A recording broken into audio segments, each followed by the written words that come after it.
Let's go. Welcome, everyone. My name is Deshone. I'm known as Deshone, the Auto Advisor.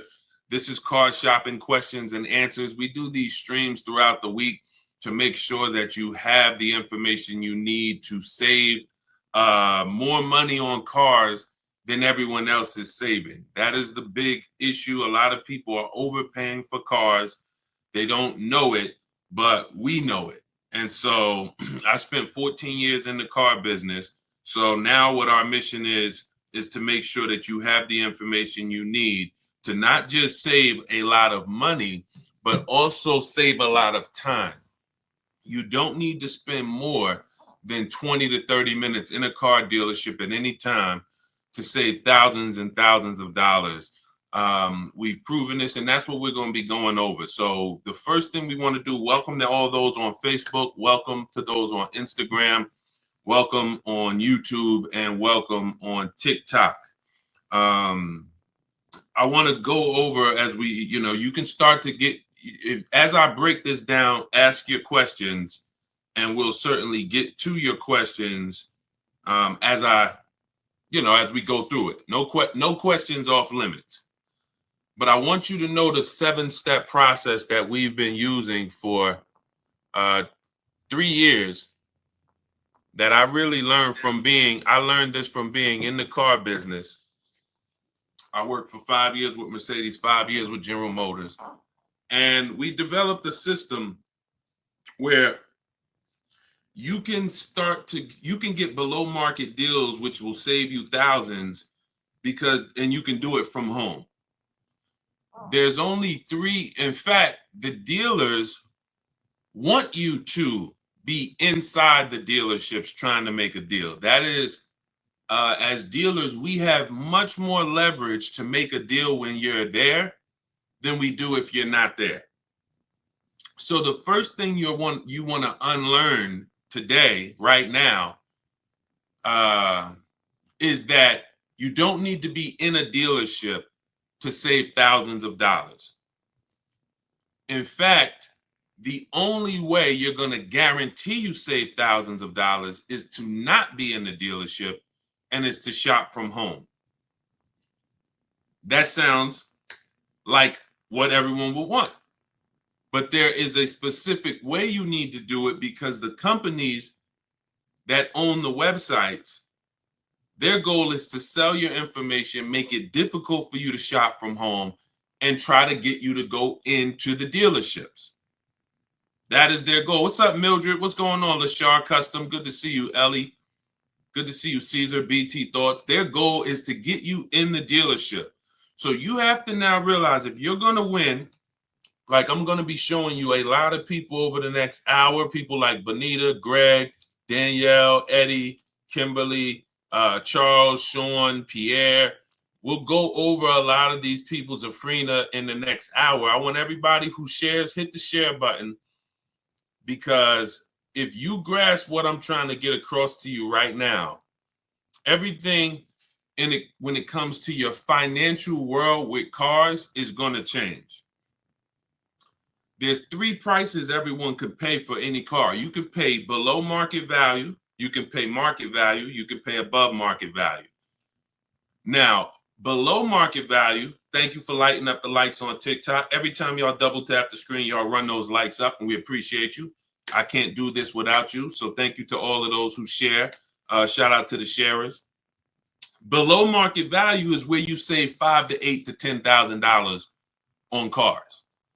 $5,000 to $8,000 to $10,000.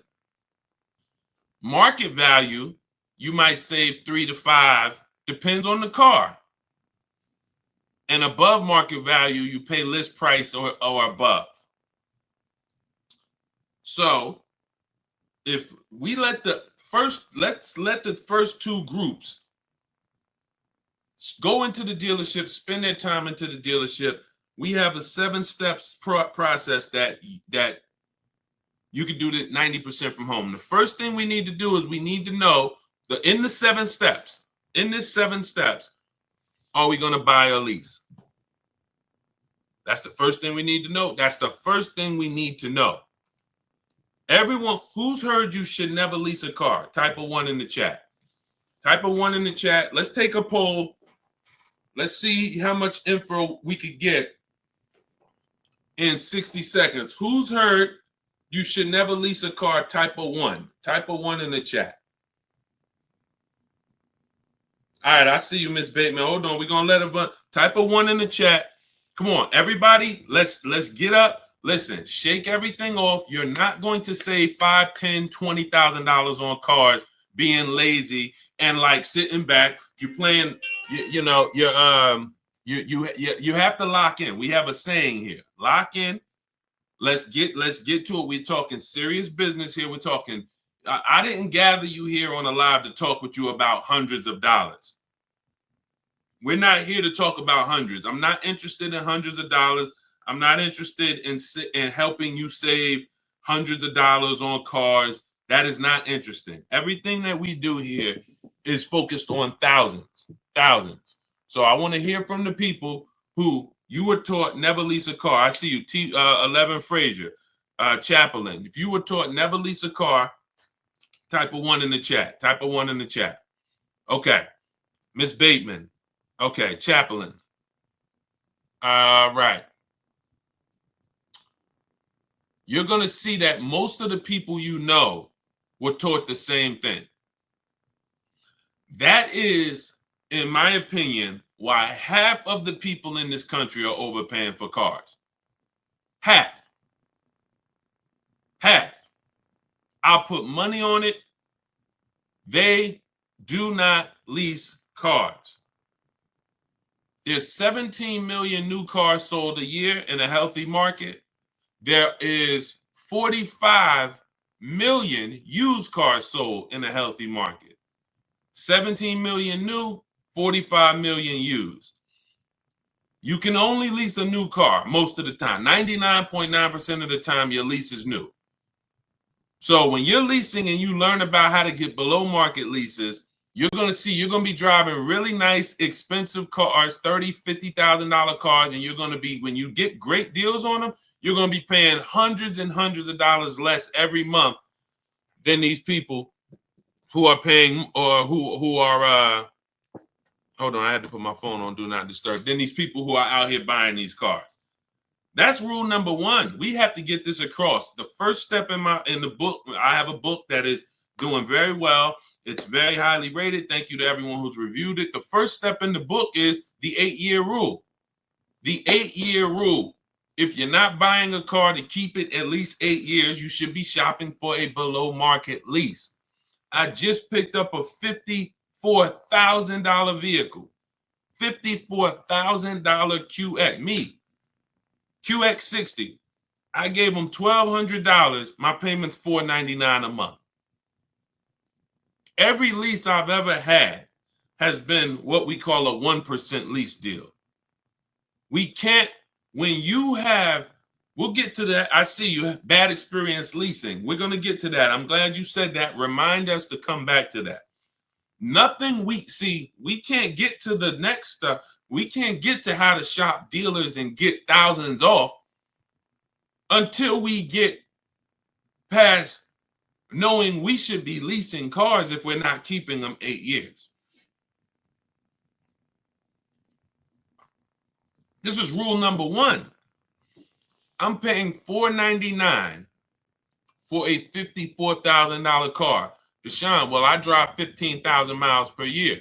Well, if I wanted to drive 15, I would be paying, instead of $499, I'd be paying probably $530, and I'd be driving 15,000 a year. Deshone, well, I drive 18,000 a year. Okay, I'd be paying probably $560, and I'd be driving 18,000 miles a year. It's not about how much you drive. The people who taught you about leasing, they owe you money. They have cost you thousands and thousands of dollars that you can never get back, unfortunately. But I'm the bad news first person. I'm not the person who says, oh, you're doing so good, let me help you do better. No, I have to tell you, you are overspending by $200 to $500 per month because you don't understand leasing. $200 to $500, and you're driving older cars 3-year-old cars, 5-year-old cars, 7-year-old cars for the same prices, where if you just learn how to get great lease deals, you could be driving them with no money down. Let's get this out the way. Everything I'm teaching is in my new digital book. It's called Cars from Home, 7 Steps to Saving Time, Money, and Avoiding Dealerships. We are talking about step 1, the 8-year rule. If you are not buying your car to keep at least 8 years, you should be shopping for a below market lease deal, not a purchase. And you're going to save thousands and thousands of dollars just doing that. Before we talk about getting great deals, shout out to Facebook. Y'all quiet on Facebook and YouTube. Type 1s on Facebook and YouTube. Let me see where y'all at on Facebook. Let me know if you are clear, you're following what I'm saying so far. Type 1s in the chat. Leasing versus buying is the thing that has probably cost you the most money in your life on cars. More money than not being a good negotiator. Leasing versus buying has cost you more money than that. You're not keeping your cars 5 to 8 years. Instead of 17 million new cars a year sold in America, that number, 17 million, that number should be like 35 million. Because people are not keeping cars. They should not be tying up their money in cars. Let me give you an example. Stay by your keyboard, answer this question that I'm about to ask you. You go today, you drop $35,000 on a car, on a used car. Let's say it's a 3-year-old car, $35,000 on a 3-year-old used car. What is that $35,000 cash that you put in that car? What is that car going to be worth in 5 years? That $35,000 used car. What is that cash worth in 5 years? Throw some numbers out there. Let's go. Come on. I know I have some smart people on here. Let me talk to the people who, you don't have to be a genius to follow what we're talking about here. I would stand the reason that if we have some high schoolers on here, this is your first time buying a car, you're gonna learn more than our parents ever learned on this short conversation we're having. But I need you to tap in. All right, I see you. $5,000. I see you. $8,000. I see you. Enjoy life. $15,000. Okay, so check this out. So $35,000 that you trapped in a car. $35,000 that could have been in a piece of real estate. $35,000 that could have been in the stock market. It's trapped in a car. Not only when you go back in 5 years, can you not take the 35,000 out? It's not even 35,000 anymore. It's now worth 5 or 10 or 15.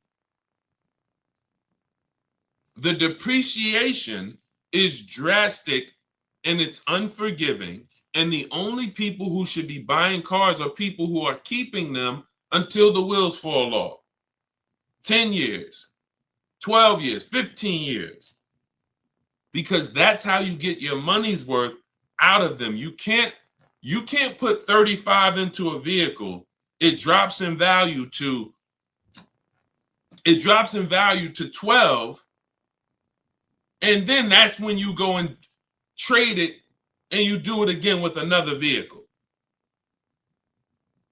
This is how you are structuring your deals. And this is why, besides not saving the money, we haven't even gotten to that step yet. Getting the money off and the discounts. We have to understand structure first. I leased my first car. I was 22 years old. I was leasing a $20,000 or $21,000 Pontiac G6. I was paying $256 a month. It was the best thing in the world. How many of you, as your first car, instead of you paying $400 or $500 a month, or instead of having some $200 or $300 a month hoopty, or instead of buying some $1,500 a month cash vehicle, would have liked to have it where you could drive a new car for $256 a month plus your insurance? Maybe your parents help you out with the insurance. Maybe your parents pay the $200 a month, $200-300 a month, whatever it's good, the $200 a month insurance, and you pay the car payment. This could be better than you putting your child who's in college in a 10-year-old Honda that might still end up breaking down. It's not even a question. It's not even a question. Look at India. India got the Hyundai Elantra Limited for $365 a month. Look, the Hyundai Elantra Limited with the leather, 36 months, 12K, $365 a month, no money down. Look, this is what we do. She ain't going to a dealership to get that done. She gets it done from home, making dealers bid, but she's not getting $365 a month unless she has a phenomenal way to get below market leases. $365 a month, no money down. It's people, it's some of you are paying $500 a month for your car payment. If we be honest, if I ask, what is throw out some numbers. Matter of fact, I'm not even gonna do it. I'm not even gonna do it. I don't want to embarrass anyone. I know I know. I'm in the industry. I've been in the car business since 2016, since 2006. I know what the data says. I know what the data says. I know what the average car payment is. These things are happening because you were never taught deal structuring. You were taught by a bunch of people who never understood leasing that, hey, don't tie up that car, you're renting it. You want to buy that depreciating asset that's going to be worth half of what you're buying it for in 3 years. It's going to be worth 70, it's going to be worth 25% of what you're buying it for in 6 years. And then after that, it's going to be worth probably about 10%, 15% of what you bought it for, but then it just stays there. It'll never go below 10, 15%. It'll stay worth $5,000 forever. It could be 12 years old. It's going to still be worth, $3,000. That's the whole point. That's when you beat depreciation. That's when you buy your cars. That's your goal. You buy your cars. You don't lease your cars if that's your goal. But you should not, if you're not ready for maintenance and long-term care and investing in your vehicle and paying and keeping it a long time, then you're spending thousands of dollars buying these vehicles. You should not be buying them. Okay, so all of this is laid out in my new digital book. It's called Cars from Home. We're going to get to some questions. We know we got a lot of questions. I see you all. We're going to get, Dolan's going to start pulling your questions in about 2 minutes. So you can type your questions now. Hang on, Dolan, not quite yet. Everything we're talking about, that's step 1 in the Cars from Home 7-step process. So step 1 is the 8-year rule. And if you're not buying your car to keep it 8 years, you should be shopping for a below market lease. If you're keeping it at least 8 years or more, you should shop for a purchase. My new digital book spells out our entire system. It's the ultimate blueprint to do it yourself. Car buying, leasing, new cars, used cars from home. Hence why the name is called Cars from Home. So you can get a copy of it. It's normally $97. You can get a copy as part of my welcome offer to you. You can get it for 75% off, but it's only for 30 minutes. So you can get to my TikTok bio. As long as the timer hasn't hit 0, click the button in my TikTok bio. There's a link there in my Instagram bio, the YouTube comments, or the Facebook comments. And as long as you get there before the 30 minutes, you get a copy of Cars from Home. 7 steps to saving time, money, and avoiding dealerships for $24 instead of the $97. Now, as soon as you pay, make sure you screenshot the thank you page. There's a it says screenshot this page because some of you type your email incorrectly, and then we can't email your book because you typed the email wrong. So you'll have my support team's email. They're there Monday through Friday. Reach out to them, get your book, but try to type your email in correctly. We deliver a lot of books. The system works. And you'll also, on that same page, have the link to open the book. So you might want to save it right there to your phone or to your computer. So you'll get it, 2 ways. Okay, so go grab your copy before the 30 minutes is up. You get it for $24 instead of the normal $97. Now, $97 is still worth every penny. This will be the most valuable book, one of the most valuable books financially you've ever owned. That is my guarantee. And you can read the reviews online. Okay, let's go, Dolan. Bring in the first couple questions. You guys can start typing. Start typing your questions if you have them, and we'll start getting to as many as we can. When the lease was up, took the car in. They said I wasn't qualified to purchase the vehicle, yet they sold me another used car. Later was sued for damages for a car I never had. There's a couple things here that look pretty bad. Let's start from the beginning. When the lease was up, took the car in, they said I wasn't qualified to purchase the vehicle. So if you had some credit challenges, you may have not been qualified to buy that vehicle with a traditional bank. But they maybe they tried to put you in a car that you didn't want, that they could get you approved on. And so what happens is, you didn't want the car, but that's the only car they can get you the loan on. And so that ends up being a bad experience for everyone, because you're now taking a car, you didn't see the market, you didn't see your options, and now you have a bad loan. You don't have a chance to shop the market. Part of why you're overspending, and this is the case for many people, you're not shopping the market. You're not seeing 5 to 7 offers for your loans. You're not seeing 5 to 7 offers before you buy a car. You're not seeing 5 to 7 offers before you trade your car. That's most of the problem.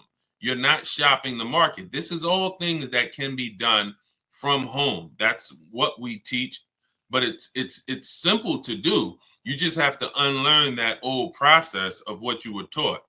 So yeah, it just seems like from the get-go, you should have been following a plan of someone that doesn't have perfect credit, and then you would have followed whatever options you had, whatever your best options would have been at that time. That would have been the plan for you. But it should be things that a person with 720, a person with 700, a 700 score can qualify for most leases. A person with a 600 score can't. So the person with a 600 score should not have the same plan as the person with the 700 score. That's why in my digital book, there are paths for people who have the 600 score, for people who have the 800 score, for people who want to pay cash. Everyone's plan is not the same. But yeah, that was the first thing. You should have been moving on a path at this particular point. It's saying, I don't know if you had a chance to recover your credit, but if you need a car, you would still be shopping for a path of a person who doesn't have good credit. There are options for you. The goal is to not, overpay for your loan, your car and your loan.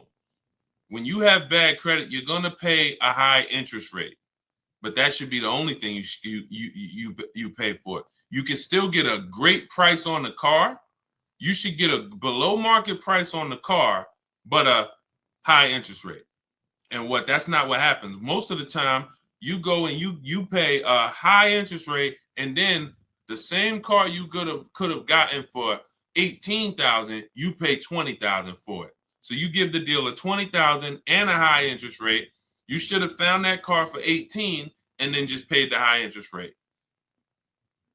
You got to separate your loan from the car purchase. So these are things that we teach in a step-by-step manner. But, there's a lot there. You need a plan. Stop winging it. Stop winging a 5-figure transaction. Go ahead, Dolan.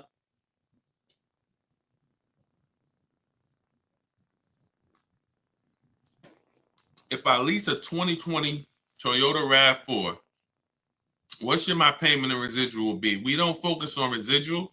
We do shop the payment according to the 1% rule.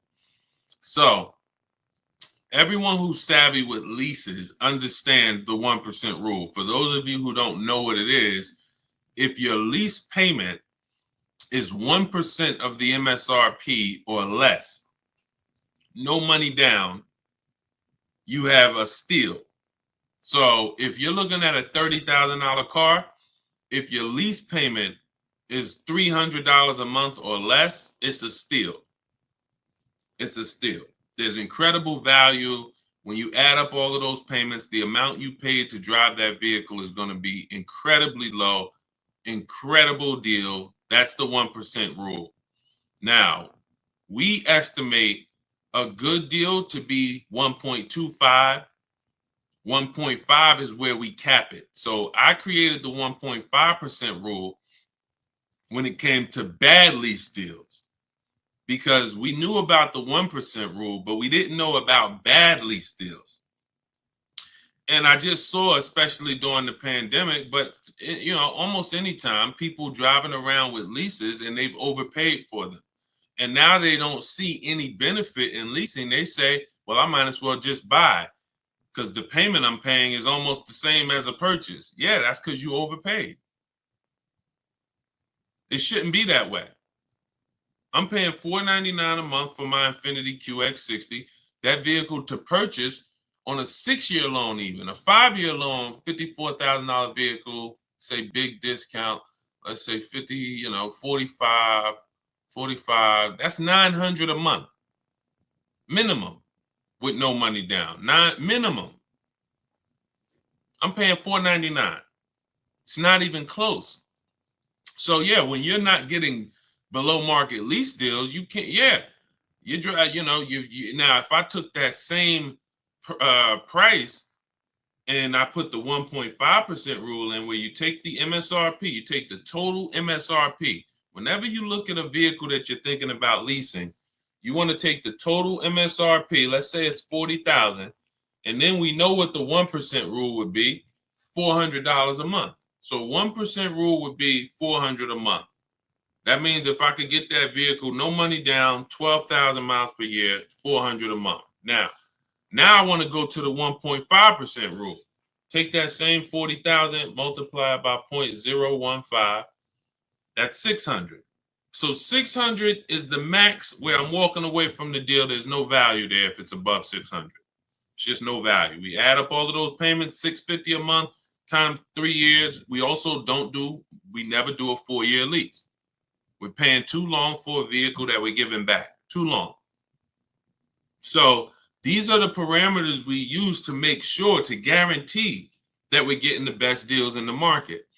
Now we got the four. So now what I would do if I'm looking at a $40,000 vehicle, I know that my range for a deal is $400 to $600 a month. That's what I know. No money down. I'm looking for that deal to be somewhere between four. Now, you're not going to look. You have to. We do it easily because we shop from home.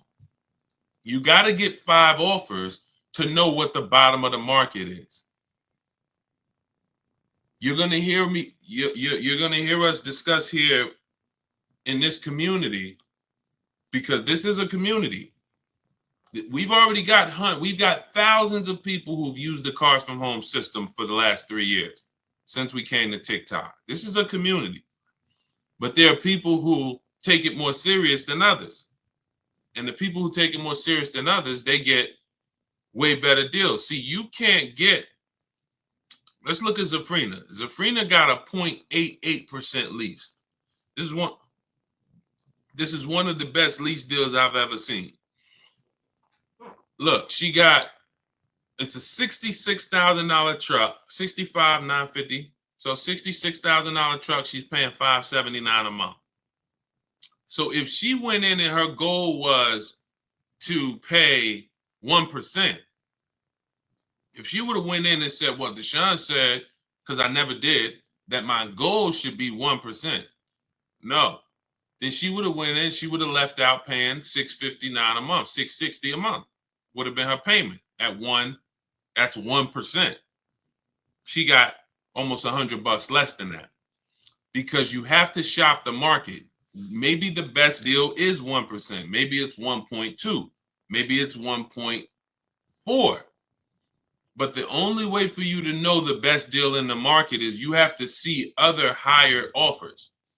When you're sitting here, and this is the peace of mind you're going to have using the Cars from Home system. When you're sitting here and you're looking at 5 offers or 7 offers, you are going to love how easy it is to pick the best offer.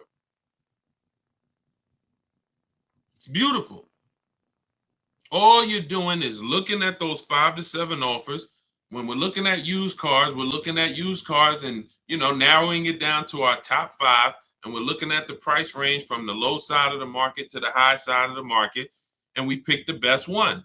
When we're looking at new cars, we're getting 5 to 7 offers from home using a computer, talking to these dealers through their website. Never got to talk to them, just sending them what we want and communicating with them by email.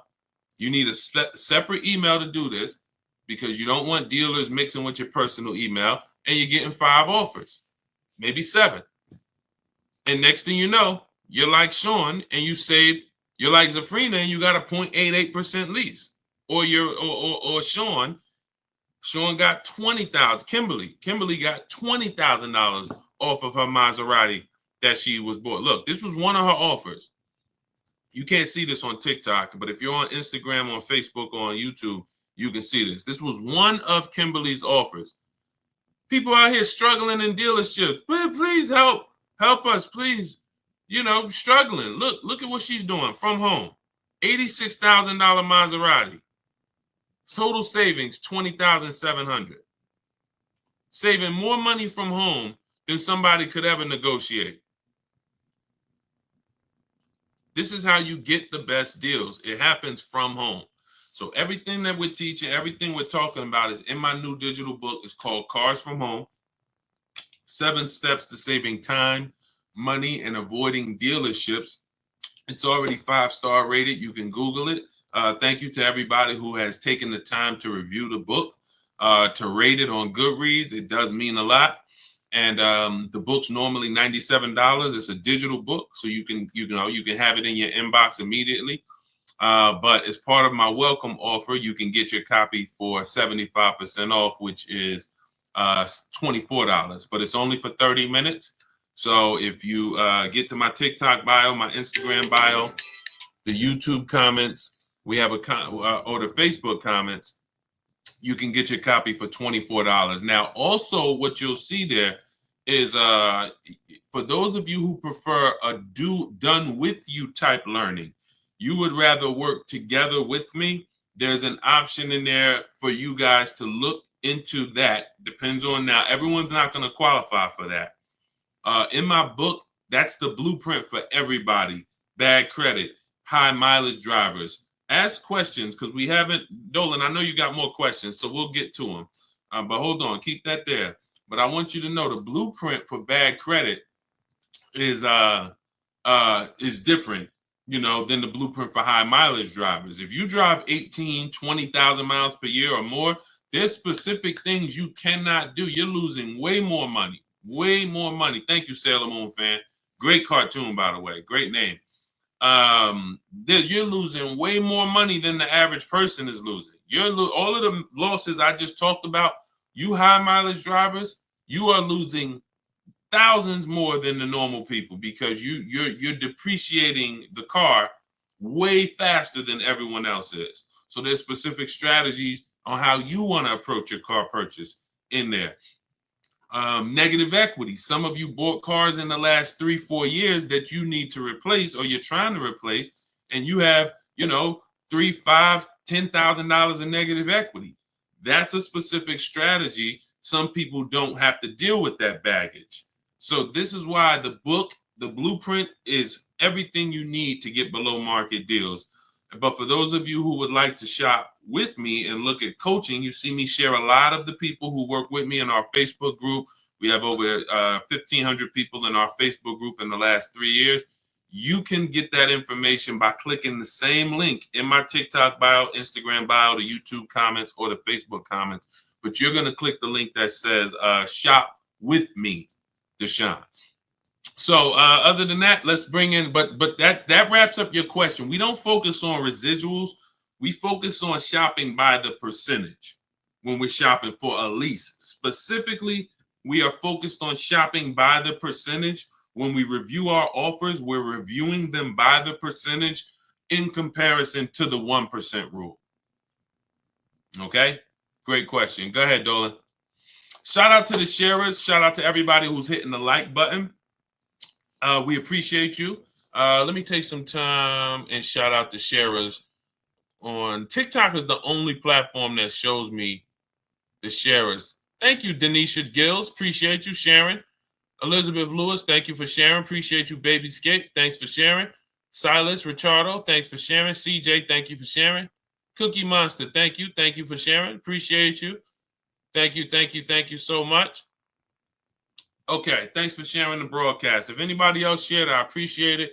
But TikTok, that's the only they're the only ones that show me the names of the people who shared. Okay, what Wilfredo, still reading the book, by the way. Awesome. We'll pull, if he had a question, let's pull that in as well. All right, Jaleesa speaks. Is there any car brand that you would deem to be most liable and or the best long-term investment for transportation? Well, there's several that have a history of long-term reliability. Honda and Toyota, they have led the quality, two things, quality and low cost of ownership. They've led those charts for so long, Honda and Toyota. Now, if you say, well, you want to go with something a little more fancy, then you would go Acura and Lexus, which is Honda and Toyota's luxury brands. Now, at the same time, if you're open to other vehicles that have a long warranty, Kia and Hyundai have the longest warranty in the industry, and they're making some incredible vehicles lately. They're really, really penetrating the market. I mean, Hyundai and Kia they've become, probably from sales wise, Mazda, the growth of those three brands has been incredible, and it's because I think they put a lot of quality into. They try to put a lot of quality into the vehicles.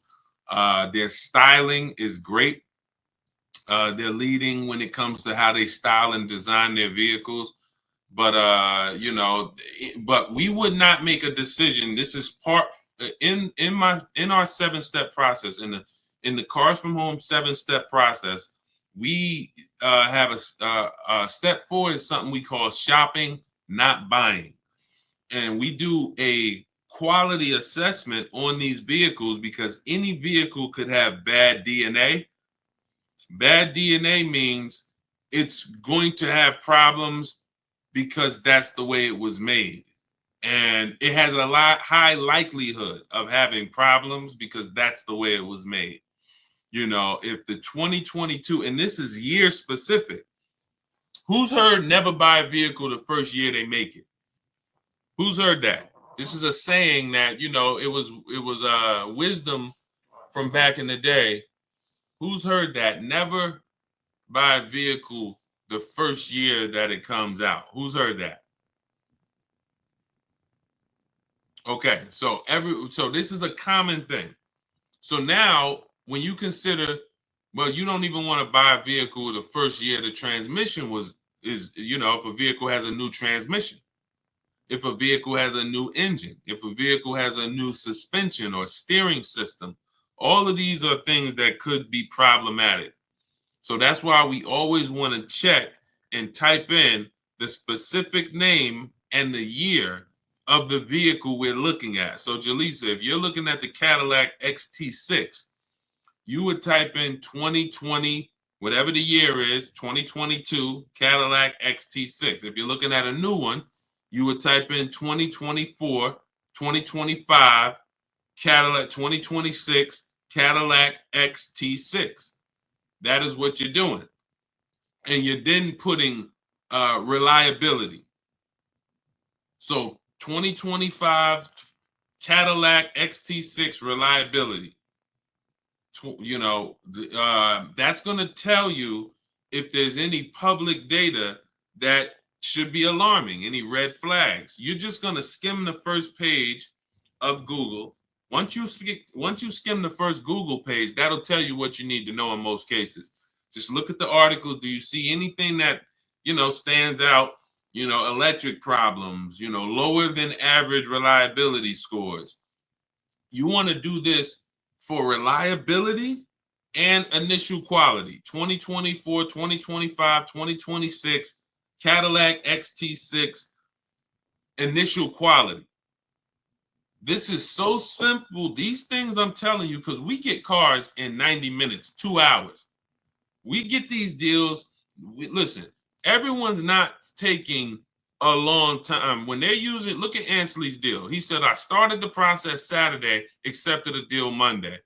If you're car shopping and you like, I need a car in 3 days or in a week, that's what we do here. We're the best in the world because we are masters of comparison shopping.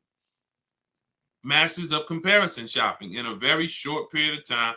But these are 5-minute things we do to check to make sure we don't go out and get a great deal on the car, great price on the car, and then the car is in the shop every 4 months. Every 4 months, the dealer has to send a flatbed, or the roadside assistance has to send a flatbed to pick up the car. So when we look at, long-term Honda, Toyota, but if you're open to other brands, there's several brands that have, really tried to enter the long-term race of making great vehicles, putting a 10-year warranty on their vehicles, which is unheard of. That's Hyundai and Toyota. Hyundai and Kia. And then, but each vehicle you would check in specifically, independent of everything else, you're checking each vehicle to see what the write-ups are on that vehicle, not just the brand. All right, go ahead, Dolan.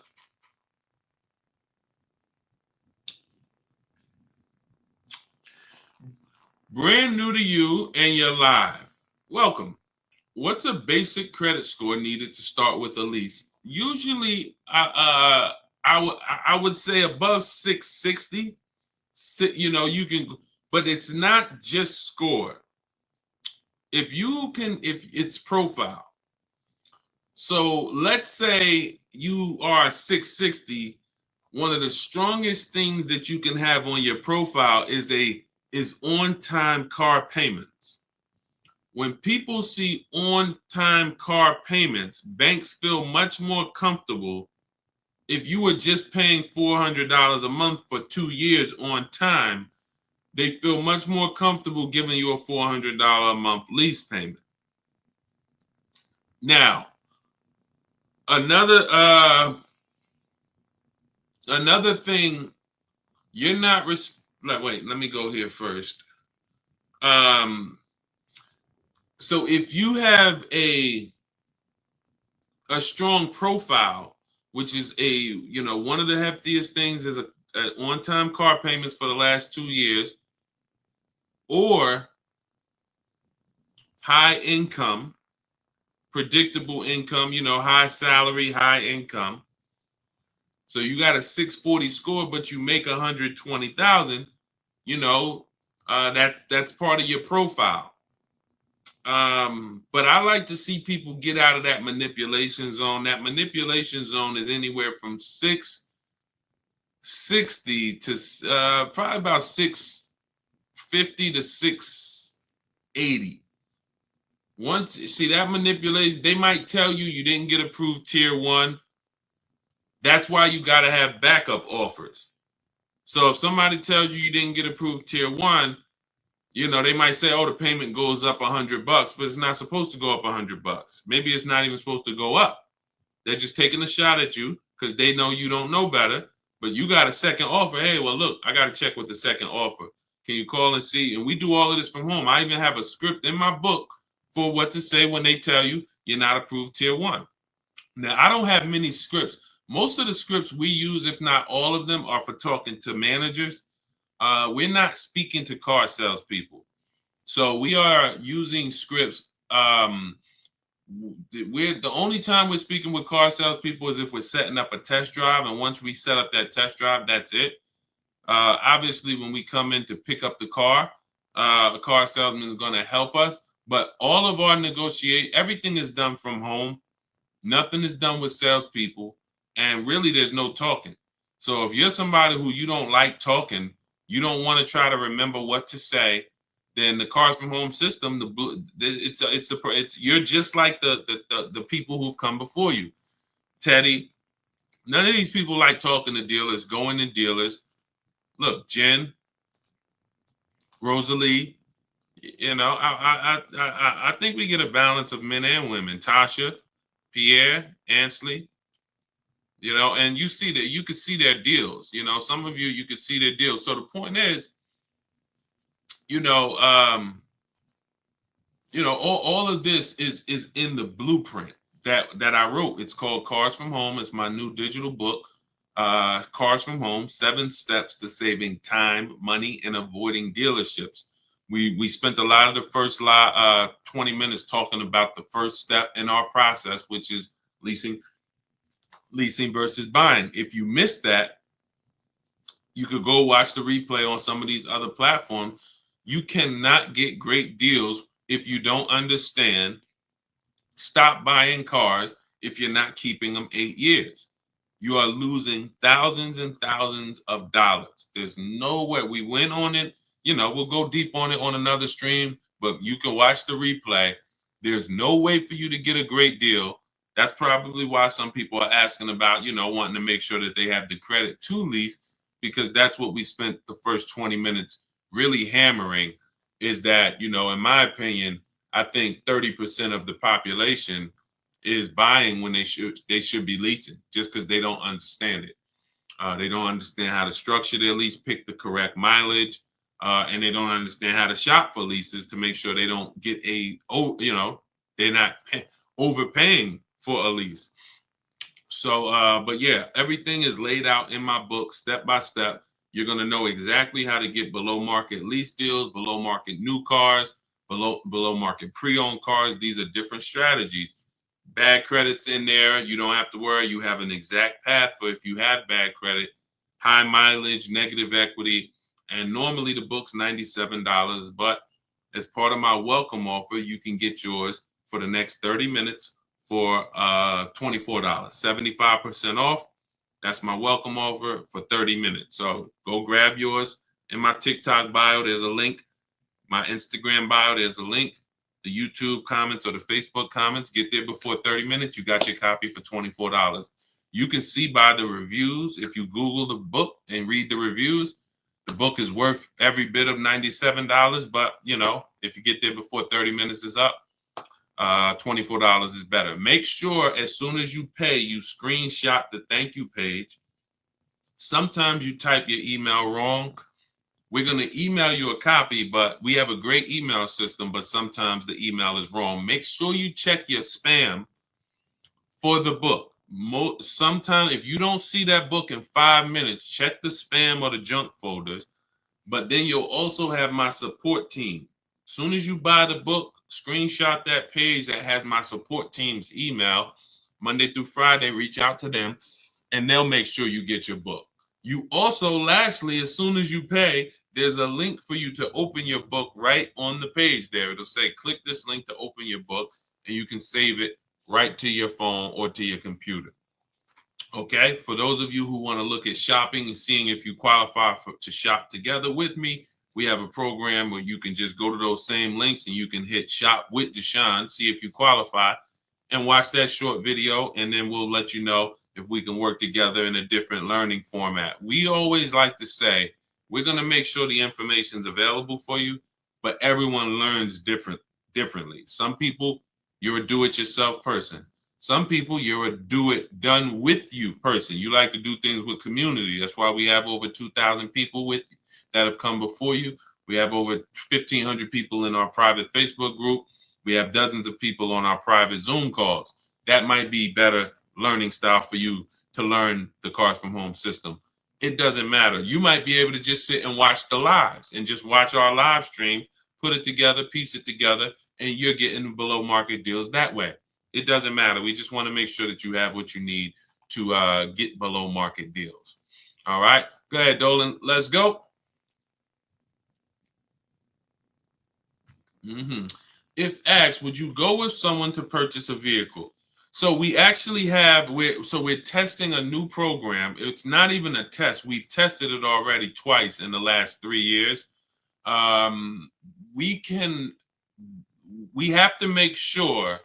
We had to make sure before we launched this done for you solution that we had the team and the staff. So that program is not a program that we can let everyone into, and it's not a program. It's sometimes we're going to have to close it because we can only take a few people at a time. But if you go to those links, you'll also see a button that says shop for me. You can also visit the same links in my YouTube comments, Facebook comments, the TikTok bio, or the Instagram bio. You'll see a button that says shop for me, and that you can book a call. You book a call with the team and see if you qualify for the shop for you. So as I said, there's no excuse. There's no excuse for anyone to be overpaying for cars at this particular point. You have tons of free information that I'm going to put out. You can get your questions answered on this stream. You can write all of this stuff down. You can watch 30 live streams, piece it together, and you will get the same deals that you're seeing a lot of people get that I share, and the same deals I'm going to get. Or you could get the blueprint, get your copy of Cars from Home, 7 Steps to Saving Time, Money, and Avoiding Dealerships, and you have the written blueprint step by step for all types of car deals, leases, purchases, new cars, everything.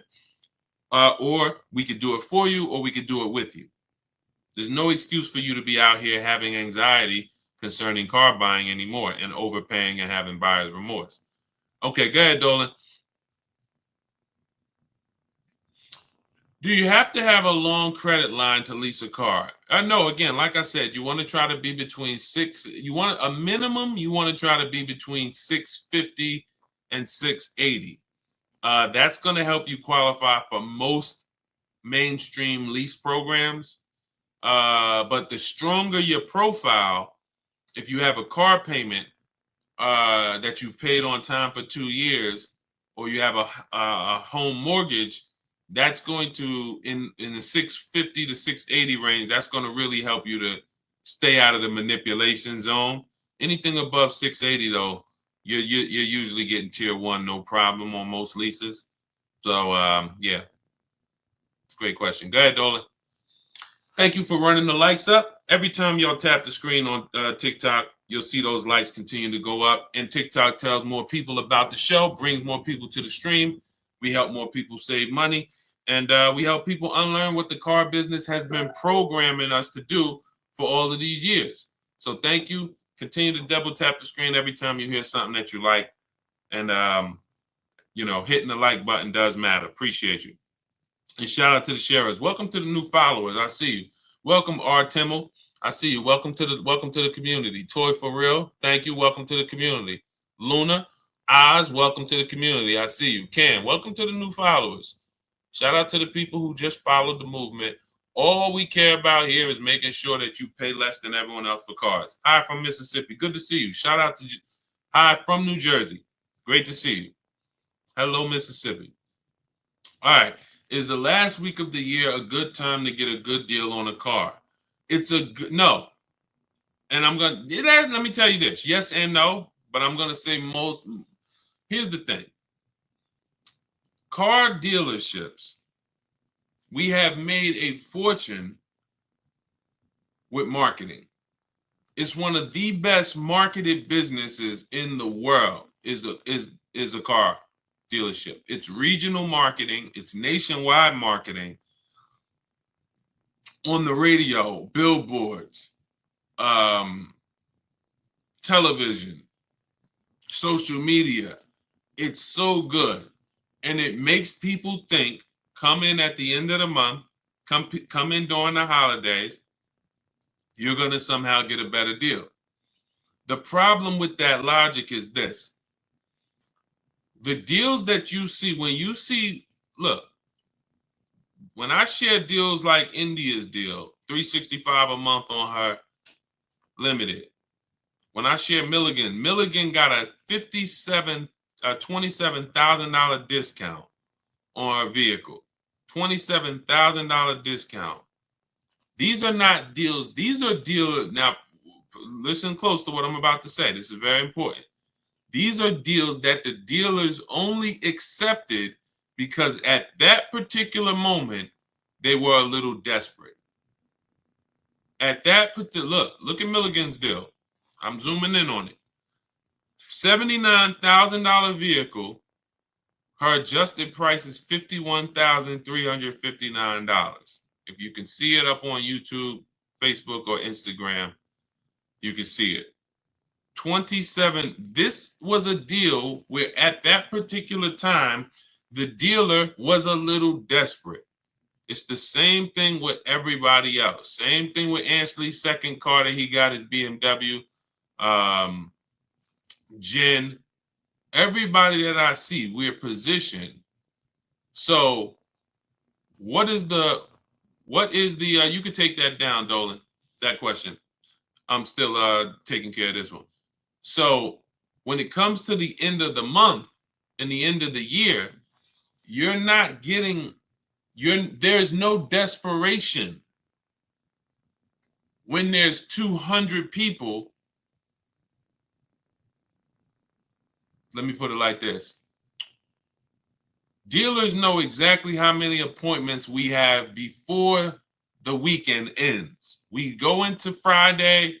How many appointments do we have for, if it's a holiday Monday, like a President's Day or a Labor Day or Memorial Day? We know 400 appointments. Why? Where's the desperation there? We only have a certain amount of cars. So where there's no desperation when we only have a certain amount of cars, and that's what we're doing. We have this many people. There's no desperation. That's why you're not getting a better deal when you have somebody right behind you who could pay more money for that car if you don't accept the price. Hey, listen, Mr. Jones, sorry if you don't want the car at this price, but look, you see we got a showroom full of people. It's a big sale. We got people walking out. There's nobody to help them. Listen, if you don't want the car, no problem. You can think about it. They're rushing. There's no desperation. The car business has done a great job of doing that on Saturdays, holidays, end of the year. They're going to pack the showrooms. They're going to sell their cars. There's no desperation there. All right. So no, this is all about what you want to do is position yourself. Let us show you how to position yourself in the market, get the questions answered that you need answered.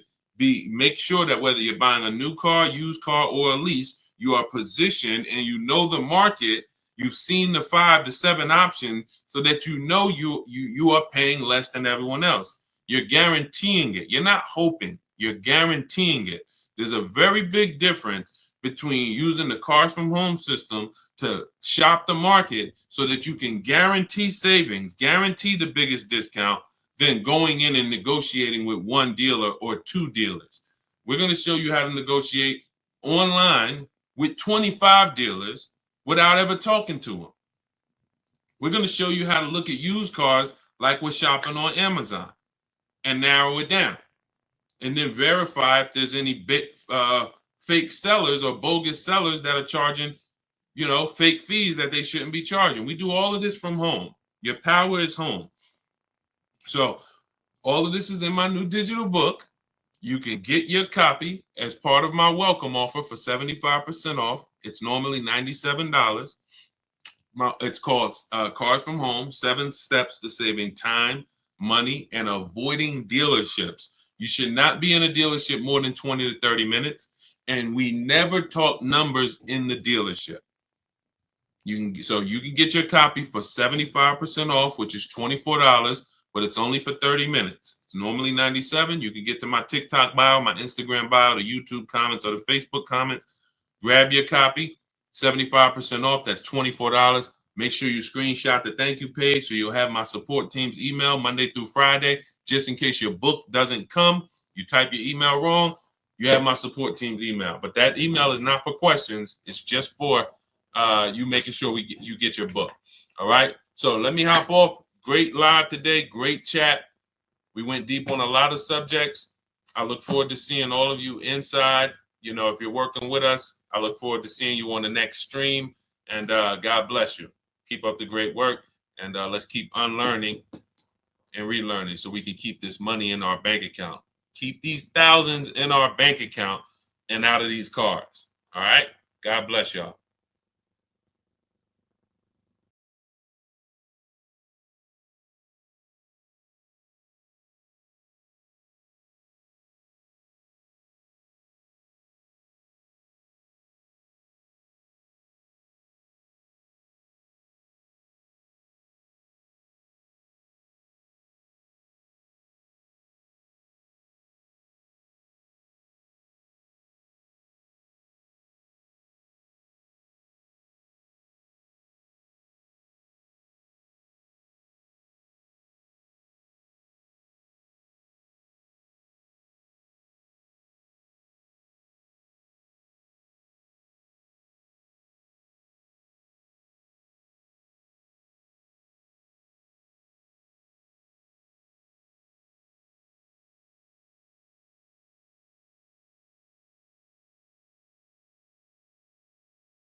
All right, I'm excited today because I am fresh off buying a couple cars myself. I've been teaching for years how people can just, if they learn, get incredible car deals from home without spending hours in car dealerships. Just got my father a vehicle, um, Hyundai Palisade he picked up last night. I got an Infiniti QX60 2 weeks ago, $8,000 off the price of the vehicle. I don't know exactly how much he said because I didn't look at how much off on that Hyundai. I do know there's no one driving a Palisade less than him. He got a $48,000 Palisade, $499 a month, $49,000. These require huge discounts. What's up, Michelle Morris? What's up, Stevie P? This stuff is the stuff that I mean, we literally, even as my dad was picking up the vehicle, he was just like, man, you really do this stuff. And I'm like, and I've gotten cars for him for years, you know what I'm saying? I've gotten cars for him for many years. But to see that many of you, here's your problem. You're totally impatient. I want to help you through that. That's why every time you see me, you see unlearn, relearn. But what I find is that you guys, unfortunately, you've been programmed. And I can't say it nicer than that. I need to let you know, as a former car salesman for I've been in the car business since I was 22, 2006. I've worked for the biggest brand in the world in Mercedes and the top 3 dealerships in the nation at Ray Catena and Edison. Yankee Stadium, 2011, where $300,000 was what most people were making who had been there. So I came at 28 into the top of the top. I'm telling you as an insider that you can do this. You can do everything that I teach. You can do everything the people that have learned from us teach. You see, I'm going to be sharing dozens and dozens of people beside myself, but because I just got a couple cars, obviously I'm going to come on and talk about the money we just saved right here. Both deals that I just made were made right here.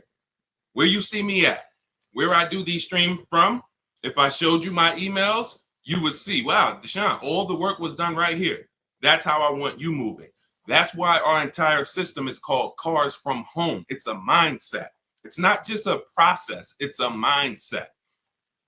I saw people in those dealerships as I was picking up these cars and they were miserable in there, sweating and some of them outside smoking cigarettes, stressed. This is like, you're literally giving a company 5 figures, $10,000 to $100,000, and you're outside like this. So what we're going to talk about over the next hour is the Cars from Home system, how it's been. This is proven. What we got to get you to is to where you believe in yourself. See, I don't have a problem when people don't believe in me because there's so much about me out there. It's proven. Somebody can say, hey, go here. Do you realize Deshone, the auto advisor, is the only person that you can find, if you look, hundreds of people who use his stuff and actually save money from home. So it's not that I'm not trustworthy. It's not that when you see people who we share in our streams, Tope and Bonita and Greg and Danielle and all these people sharing their car deals, it's not that you don't believe that these are real car deals. It's not like you're saying, hey, did he make those up? It's not that. We got to get you to believe that you can do this. And that's what we want to talk about, is how simple this is. We obviously will answer questions, so you guys can start typing your questions. We'll get to as many as we possibly can. But I want you guys to know that this is something where you can leave your strategies at the door. Everything we'll be teaching today is out of my new digital book. It's called Cars from Home, 7 Steps to Saving Time, Money, and Avoiding Dealerships. It's the entire blueprint. So it's the step-by-step blueprint to get the results that I get, that the hundreds of people that you have seen get, and for you to have anxiety-free, buyer's remorse-free car deals that save you thousands and thousands of dollars. So if that's something that you are interested in, hit the like button so I know who I'm talking to. Hit the like button, keep tapping the screen. On TikTok, if that's something that you're interested in, let me know I'm talking to the right people. Let me know I'm talking to the right people. Raquel, what's up, Sally, Tawana, Gummy Bears? Let me know I'm talking to the right people. Okay, double tap the screen. All right, am I talking to the right people? Am I talking to people who care about their money, who like Deshone? Give me the strategies. Don't hold back. Let's do this. I care about my money. I see it. All right, y'all keep running those likes up. Okay.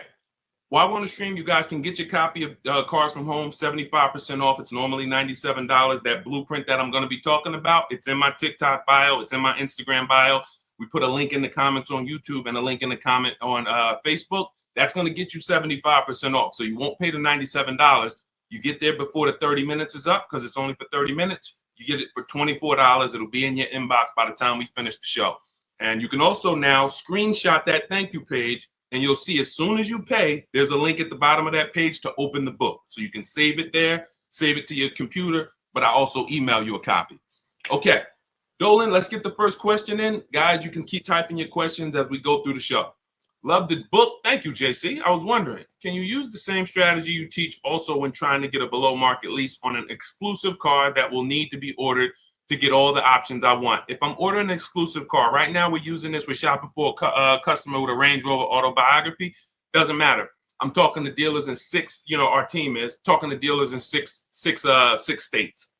Exclusive, more reason to actually use competitive shopping because the numbers are larger. When you see the premiums that some of these dealers are charging for exclusive cars, 100,000, 50,000 over list price, the potential for you to save or overpay is greater. So absolutely, competitive shopping is something you should do with any vehicle from whether it's a Hyundai Elantra base model or whether it's a $400,000 Lamborghini. Competitive shopping, because each dealer is individually owned and operated and they set their own prices. So the key to saving the money fast from home is making them compete. Okay, definitely.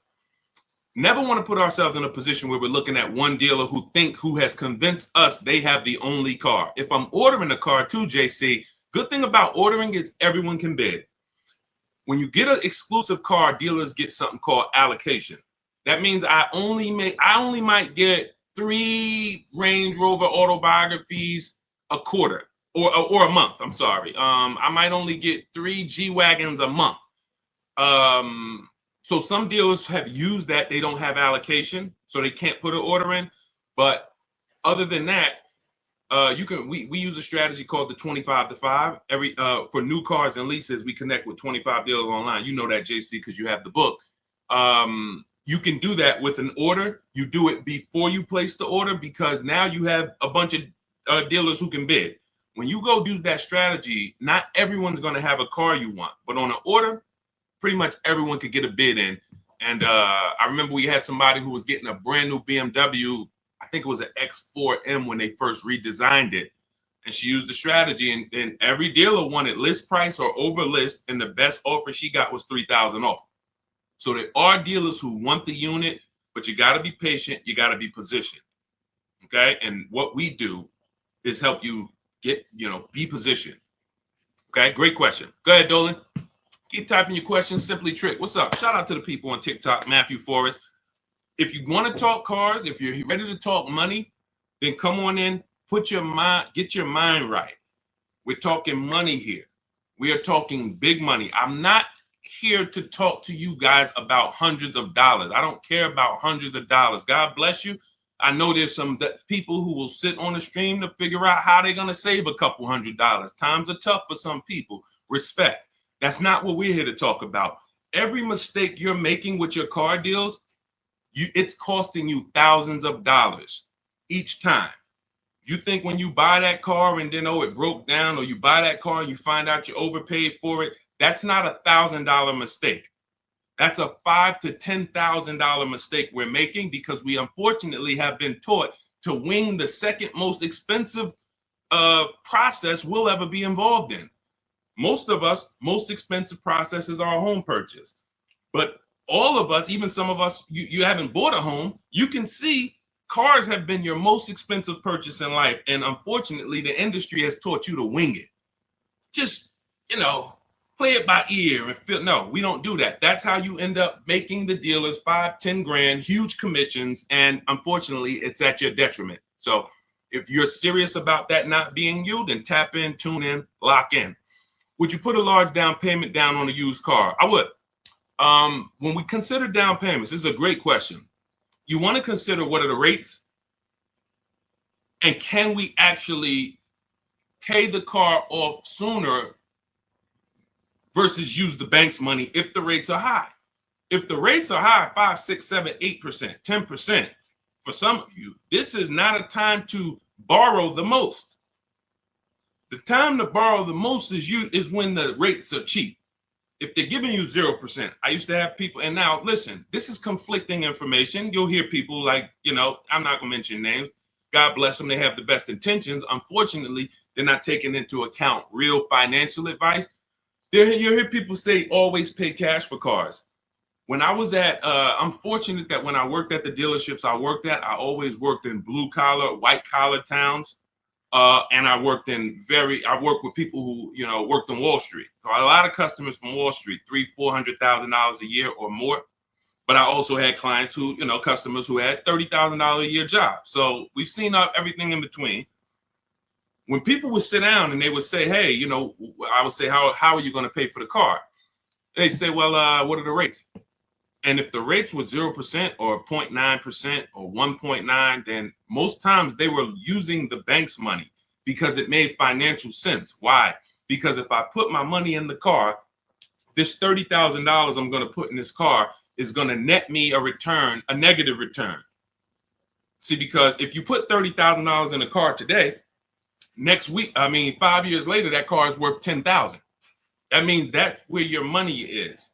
When you look and say, well, what could I put $30,000 in to where 5 years later, instead of 30, I would have had interest, and I would have still had my principal, and I still could have gotten the car through leverage. Leverage is I'm going to use the bank's money as long as the rates are cheap. Now, in the case of a market where rates are high, we're not getting 1%, 2%, 3%, 0%. Then yeah, these are the times where you want to try to take as small a loan as possible. It makes more sense to apply a larger down payment and pay off the car quicker. So it's really all about, what are we doing with our money? Is your money invested? Are you getting 10%, 8%? Maybe some of you are in some other ventures where you're getting, more.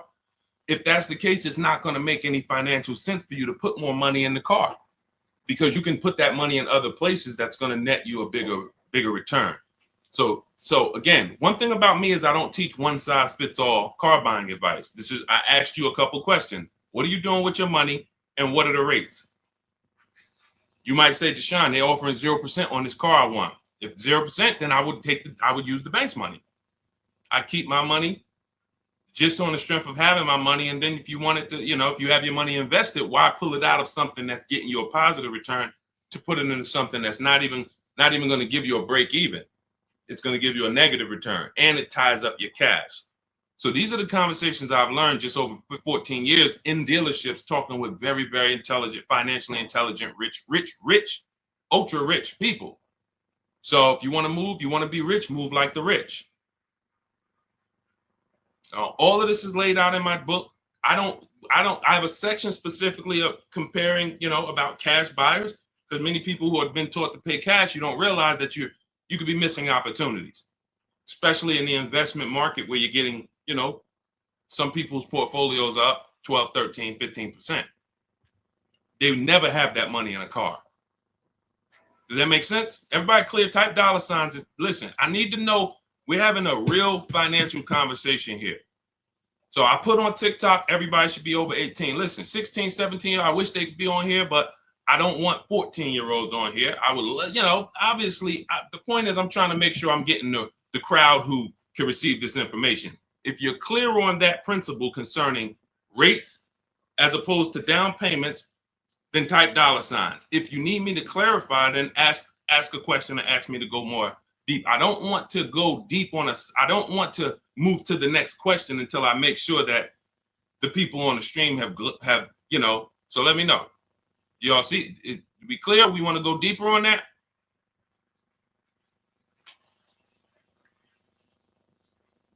I see you, Ruth.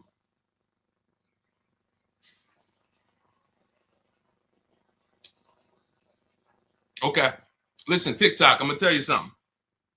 The people that's on here, you are not going to get the most out of this casually watching. I just want to be honest with you. It's two people I can't help.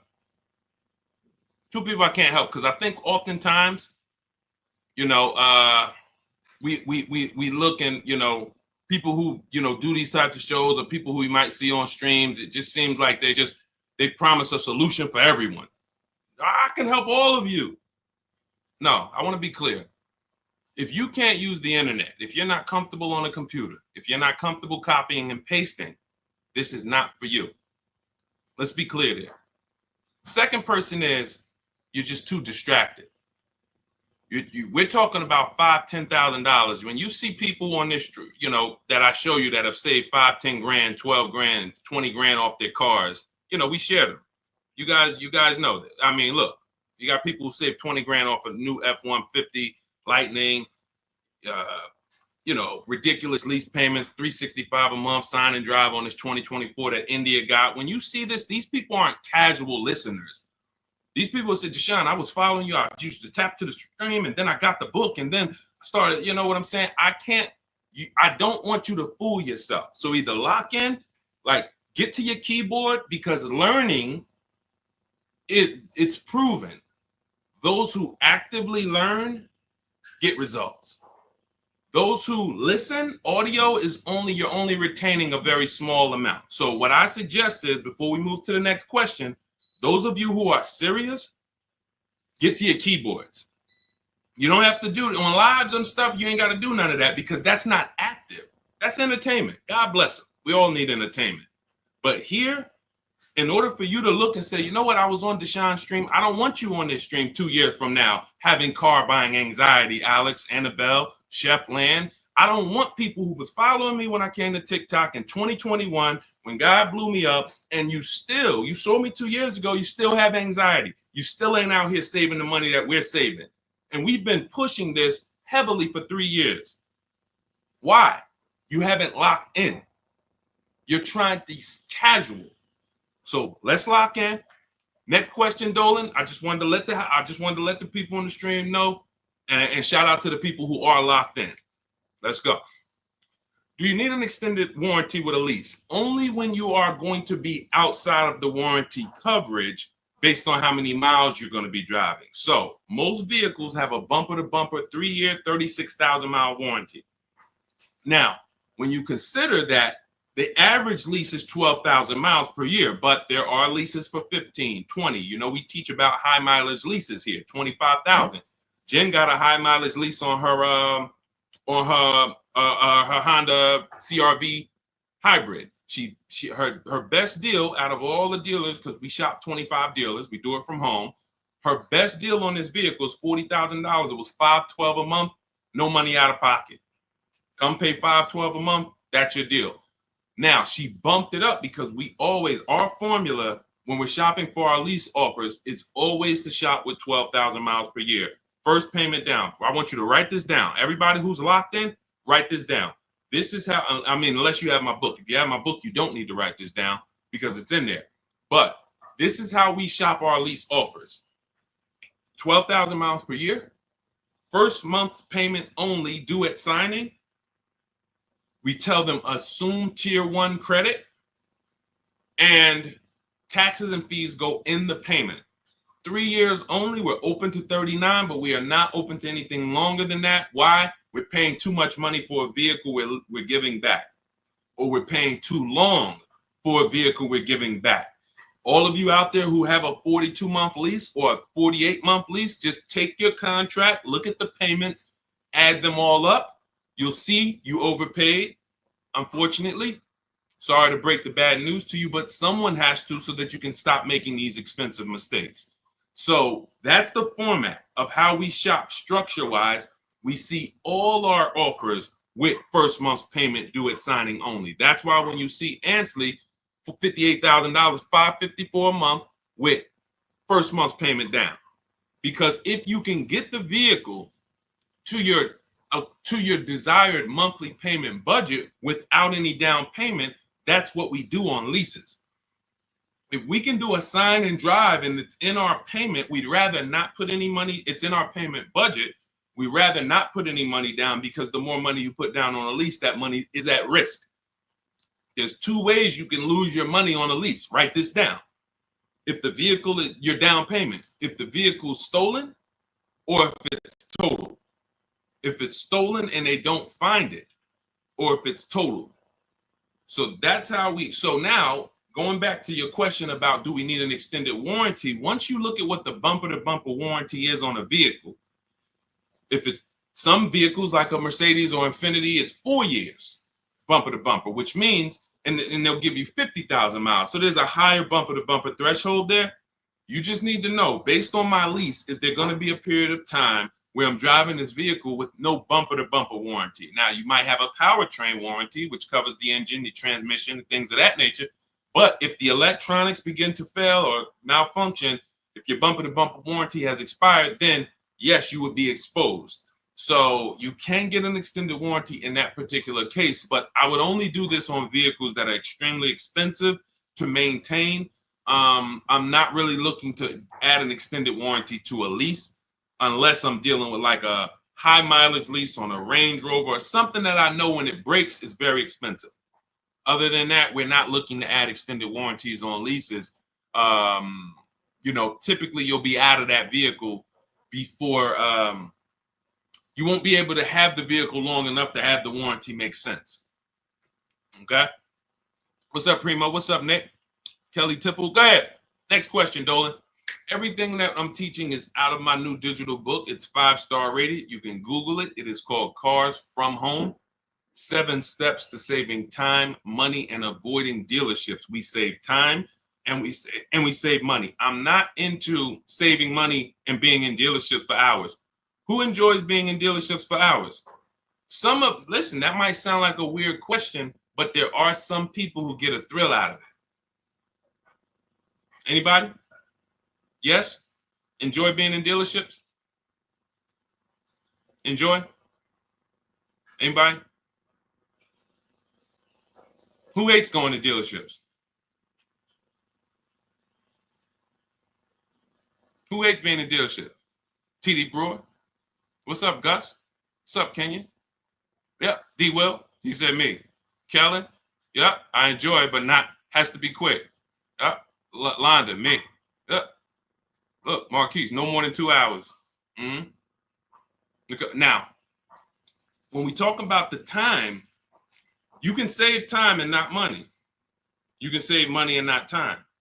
So you can go in and say, well, it took me 10 hours, 2 days, 3 visits to save $10,000. Well, you might have saved money, but you didn't save time. We want both.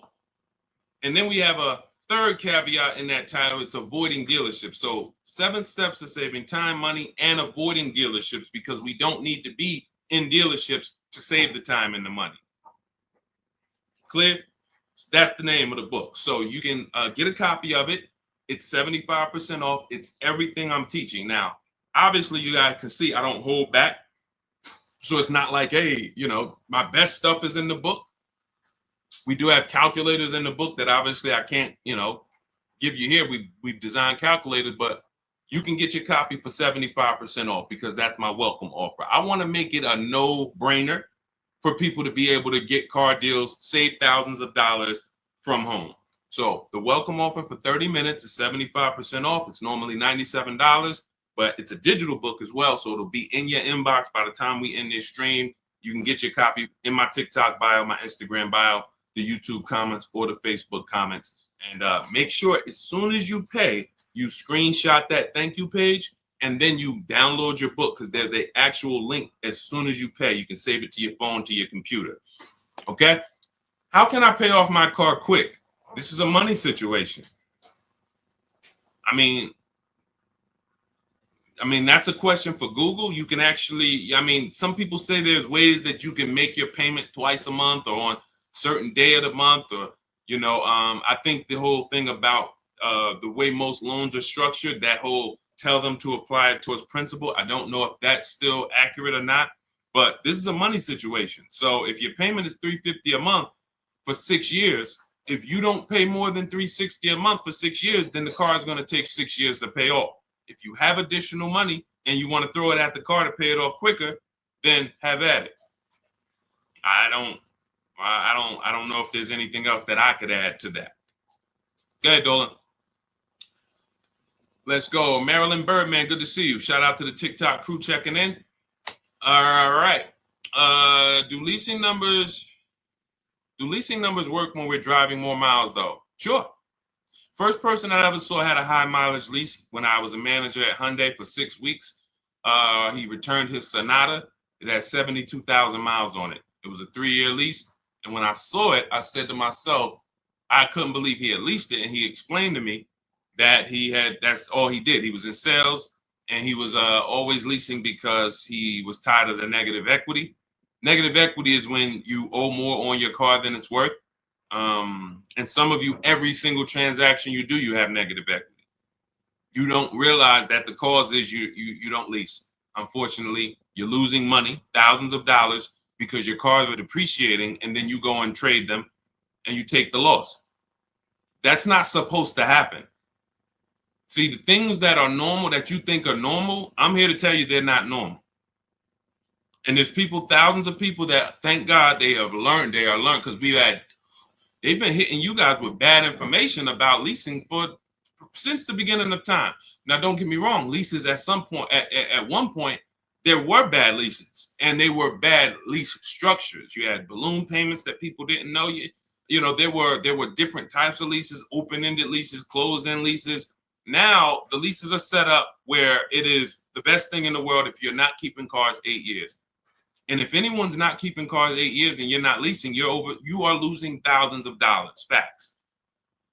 I can prove it. I bet if anybody took me on their show and just gave me a whiteboard or a chalkboard and said, hey, can you prove in 10 minutes or less that anyone who's not leasing, but they're not keeping their cars 8 years, they're losing thousands of dollars? I said, man, I don't even need 10 minutes. Give me 6. Because all I'm going to show you simply is the fact that someone like Ansley, who gets a 1% lease, he's paying $554 a month for a $58,000 car. Now, some of you know, let me ask a question to the community. Shout out to the new people. I know we got some first-time people on here, but this is a question for the people. I want to see, maybe we don't know. If we got some people on here that know this, how much is every $100?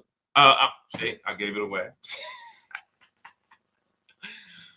So every $5,000 that when you're looking at a car, every $5,000 in that vehicle, loan-wise, you're going to pay $100 a month. So looking at this car right here, which is $58,490. Roundabout, that's going to cost us about $1,100 to $1,200 a month. Even before taxes, we ain't put tax on there, but let's just assume, just looking at that $58,000 number on a 5-year loan. 5-year loan, that would cost us about $1,200 a month.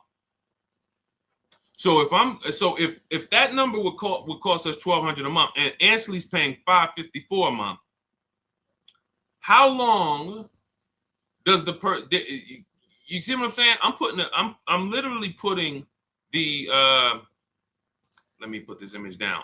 As soon as I put those two up, I'm just gonna put the actual chalk down and walk away from the board and let people look at that and let them soak that in. 2 people, both got Infinity trucks.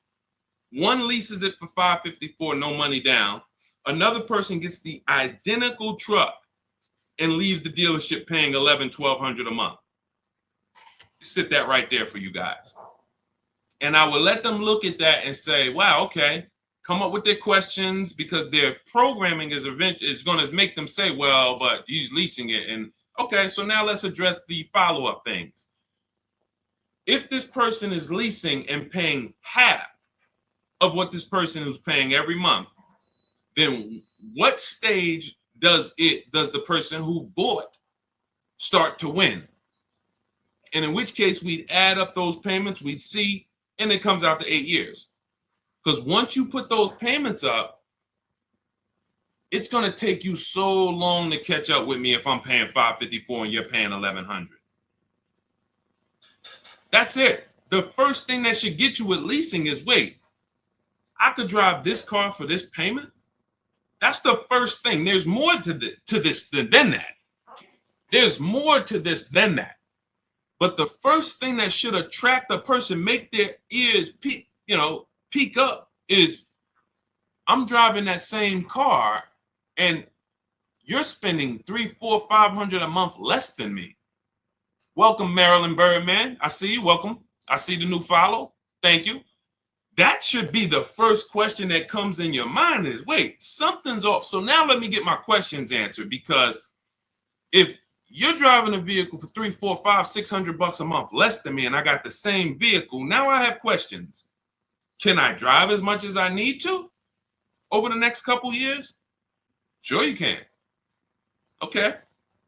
What if I need to drive 20,000 miles a year? Okay, well, the payment goes up slightly, but you're still way less. Instead of being $400 a month less, you're $350 a month less, or now you're $300 a month less. So no matter what, leasing is a play for payments and brand new cars. Every lease you get is a brand new car. Some people ask that. Oh, well, can you lease a used car? Yeah, it's not a mainstream program. 99.99% of leases, you're driving off the lot in a brand new car, paying less than people are paying for used cars. Similar, recent model 3-4-year-old used cars, I'm going to pay less than you, and I'm going to drive a better car than you. That's what we just did. I got my wife, we leased her a brand new QX60, and we kept the pre-owned one. Her payment on the brand new one is less than the pre-owned one. The pre-owned one is 2020. The new one is 2025. What world can you make that make sense for me? First thing is the payment. Then you can understand the rest later. All right, go ahead, Dolan. See, when I see people, y'all remember those TikTok videos that went viral a couple years ago, and they were going into dealerships and they were asking people what their average car payment was? Did anybody see that? Let us know, chat. Anybody see when they were going into dealerships asking car salespeople what their average car payment was? Anybody saw that?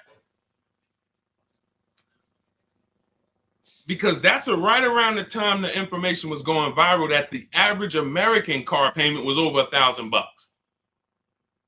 So now it's going viral that they're letting us know that most of, unfortunately, and some of you, we want to get you off of this, are paying $1,000 car payments. So I knew the reason why. It's not just bad negotiations or I don't know how to get great deals. That's one reason. The equally big reason is you absolutely don't understand leasing. And you have been taught, in order for me to get the cars that I want, I have to buy them. And when I buy them, I absorb the cost to buy the whole car. $48,000 is $1,000 a month. You get $48,000 vehicle plus taxes. If you don't know how to get any discount, 5-year loan, your payment's $1,000. That's it. That's the math. So it's very easy when you don't understand leasing or you don't know how to get great deals to pay $900, $1,000 a month for a car that you could be leasing for $500 a month with no money down. And you would not believe how many car salesmen don't know this. That's what brought me to TikTok. I remember, I'm going to tell you this one story and then we'll get back to the questions. I was trying to decide whether we were going to come to TikTok or Facebook. Or Instagram first. This was 2021. And a guy hit me. I was making videos on Facebook, had a couple 100,000 views, maybe 4,000 followers. nothing huge, but you know, and I could see that's when Facebook was dying. It was before Reels. And somebody DM'd me and said, "Hey, this Deshone, it's this guy on TikTok, and he's doing real well, man. He reminds me of you. He like makes these videos trying to educate people about cars and things of that nature. He's a car salesman."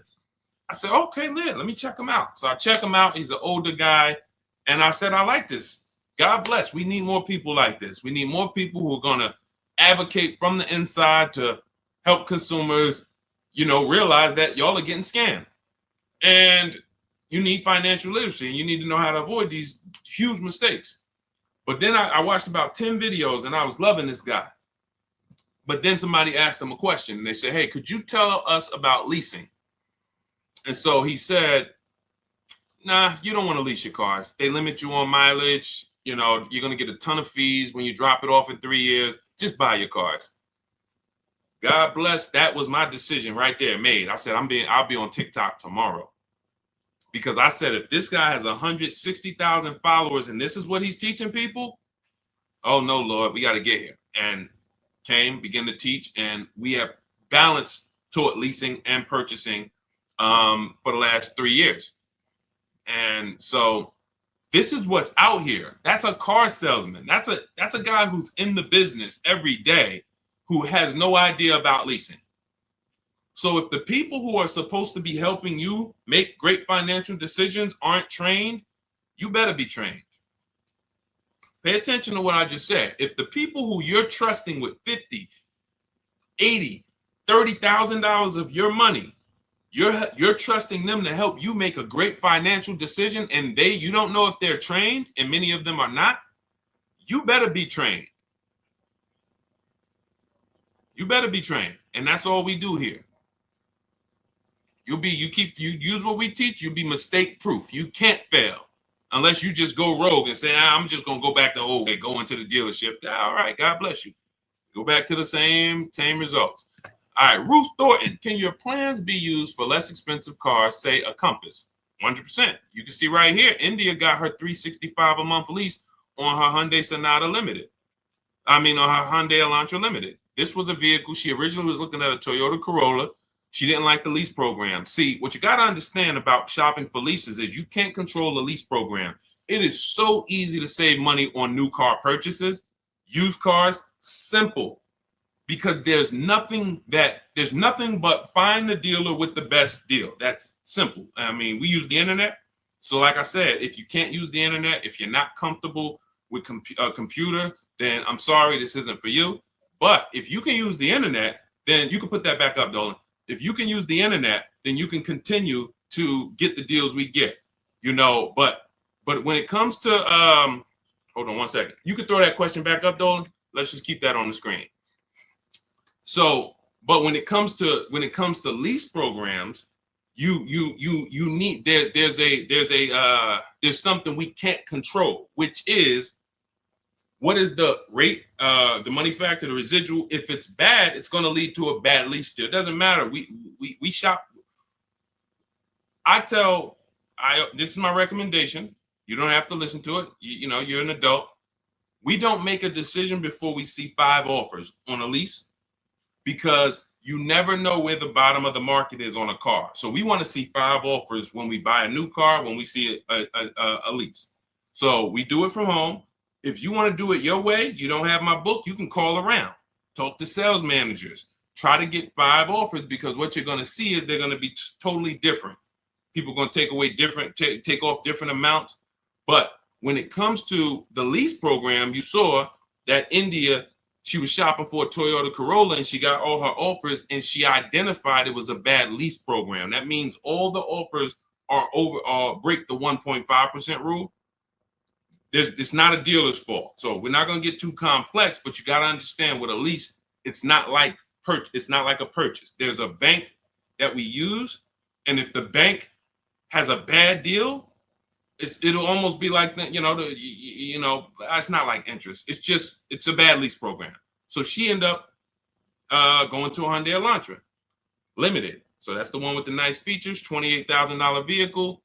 She gets it for $365 a month, sign and drive. So it doesn't matter. Jeep Compass is right around, maybe I think it's a little more expensive than that. I think it's 32, 33.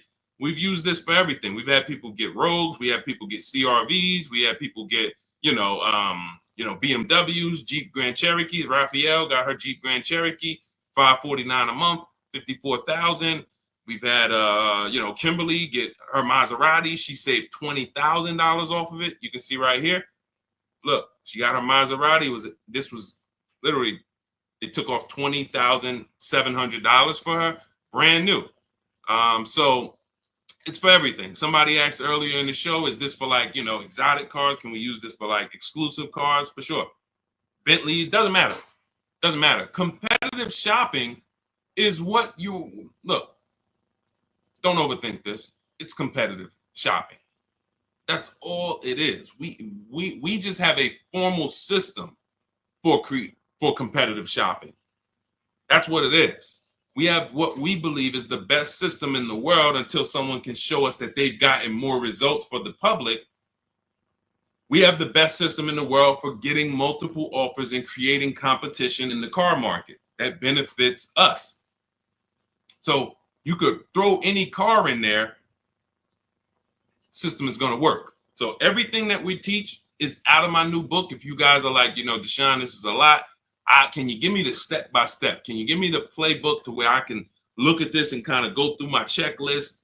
My book is written as a checklist. It's a digital book, and you can. It's called Cars from Home: 7 Steps to Saving Time, Money, and Avoiding Dealerships.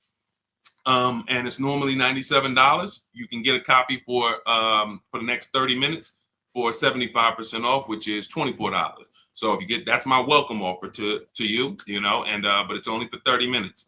So if you grab your copy, you can go to my TikTok bio, my Instagram bio, the Facebook comments, or the YouTube comments. We have a link there, and you can activate your 75%. Now, for those of you who are like, Deshone, I see you sharing a lot of pictures. Where are these pictures from? This is from our private group.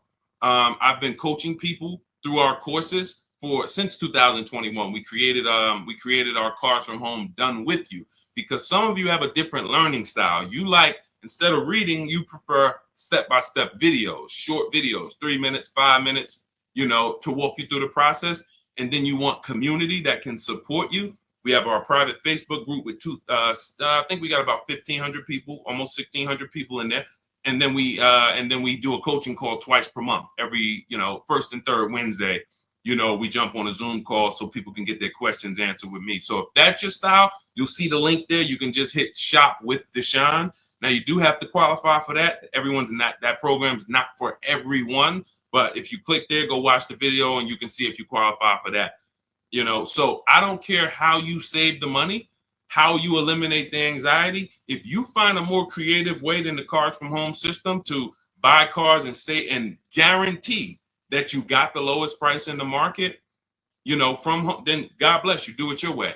But no one is able to guarantee that they're getting the lowest price in the market. You negotiators, you're losing, because here's what I'll tell you. If you came out of a dealership and you said, man, Deshone, I just beat them up in there, man, I got a great deal. I said, let me ask you a question. Would you bet me $1,000 that I can't find a better deal than the one you just signed? Give me, would you take the bet?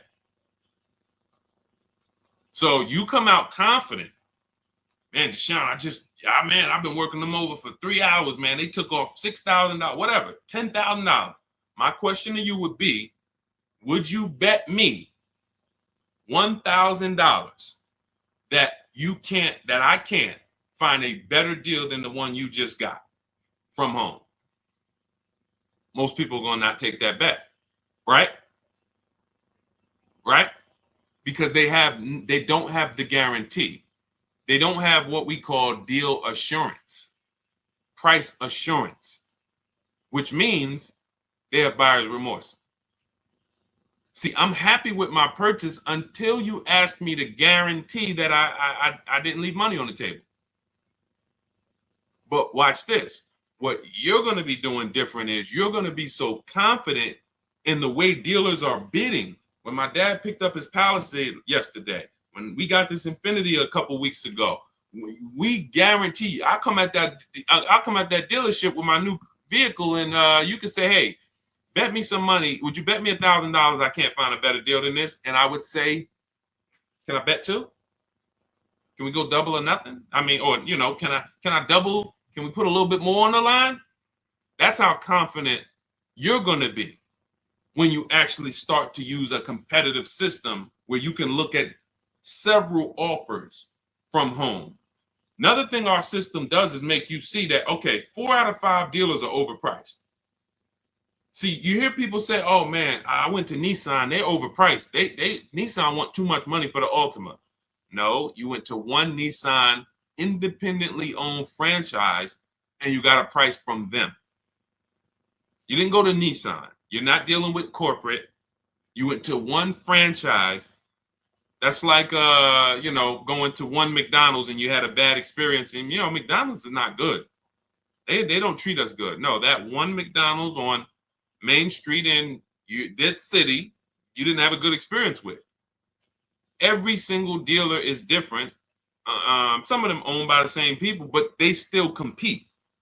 So what you are going to do now with the Cars from Home system, whether it's the book or whether it's, listen, and look, you do it your way. But if you don't start to create competition, you'll never get rid of your buyer's remorse. You're never going to have price assurance and confidence that you didn't get scammed, that you didn't overpay, that you didn't get enough money for your trade-in, that you didn't, we didn't get the question yet today, but hey, is this a good interest rate, Deshone? Like, all of this stuff is buyer's remorse questions. When I drive my car off the lot, that's why people don't talk about the price they pay when they leave. Once we drive our car off the lot, I never want to have buyer's remorse concerning price, and I'm never going to have it. But if I was to ask you about the price on your car, hey, can I see, I run into people. I was just at the dealership yesterday. I was coming outside and the young lady was out there. She said, oh, hey, I follow you on TikTok. I said, hey, God bless you. I said, you picking up something here? She said, yeah, I'm getting this used car, but then they like the price online was 19 or 16, and then they telling me all in is 21. And I said, you didn't verify fees before you came? She said, no, well, I got the cheat sheets. You got the cheat sheets. You didn't see the videos? I made tons of videos. You must ask. The only 3 fees. Write these down. If you don't have my book, write these 3 fees down on every single car. Used car. These are the 3 fees. Documentation fee, tax, motor vehicle fees. That's it. Everything else is made up, and you need to verify before you go there. You don't do this online and say, and then come into the dealership. That's why they do it. They do it because they know people are going to see that price, not even call the dealership, come in, and then get hit with a bunch of fees. So unfortunately, yes, she follows me, but she hasn't gone deep to see that that's a rule we don't break. I will never go to a dealership on a used car without verifying fees before I get there. That's a recipe for wasting your time, because I'm not going to buy it. I'm not going to buy it. You're not going to get me here, and then I'm not going to $2,500 in fake fees. I'm not buying it. So, because some of you said, well, Deshone, I'll just get up and walk away. Well, the bad thing about that is you still need a car. So what you did is you allowed someone to waste your time, and while the good car was selling, you were there dealing with the bad car. The good car that didn't have the fees and that was the real best deal, you missed that because you're here dealing with this. But from home, on the phone, verifying fees, we know this is the best deal. When I get in the car and drive to a dealership to see a used car, by the time you're getting there, you should know this is already the best deal. And all I need to verify when I get here is that this car drives good. But I know the price because I've done that from home. In my book, we teach a system called the multiple marketplace system. That's how we shop for used cars. It's different than when we shop for new cars, because with used cars, there's a couple things you have to know. You have to know this. You have to know the title history. Write these things down. I'm wondering who's writing it down, but I can't worry about that. I know this. I just gotta, I remember. Never mind. I'll go off a tangent. So you need to know the service records. You need to know the accident history, and you need to know what the title looks like. That's how we screen down for quality. The quality of the car. Is it a rental? Is it a ex-loaner? Is it a corporate lease? Is it a hang on, my alarm was going off. Is it a salvage title? Is it a rebuilt title? These things are not the same. So we need to look at that title, the service history, and the accident records, and then we move into looking at price. And and some of you, who's bought a used car in your life? I'm going to tell you something right now that I guarantee you're going to be like, wow, that makes sense, but you never did it. If you bought a used car before in your life, I want you to type the letter U. I want to specifically talk for a quick second before we go to the next question to the people who have bought a used car or you're planning to. Type the letter U. Because if we don't have, okay, I see you, Ty. Everyone if you have bought a used car or your next vehicle you're going to be shopping for is going to be a used car, type the letter U. I see you, Marcus.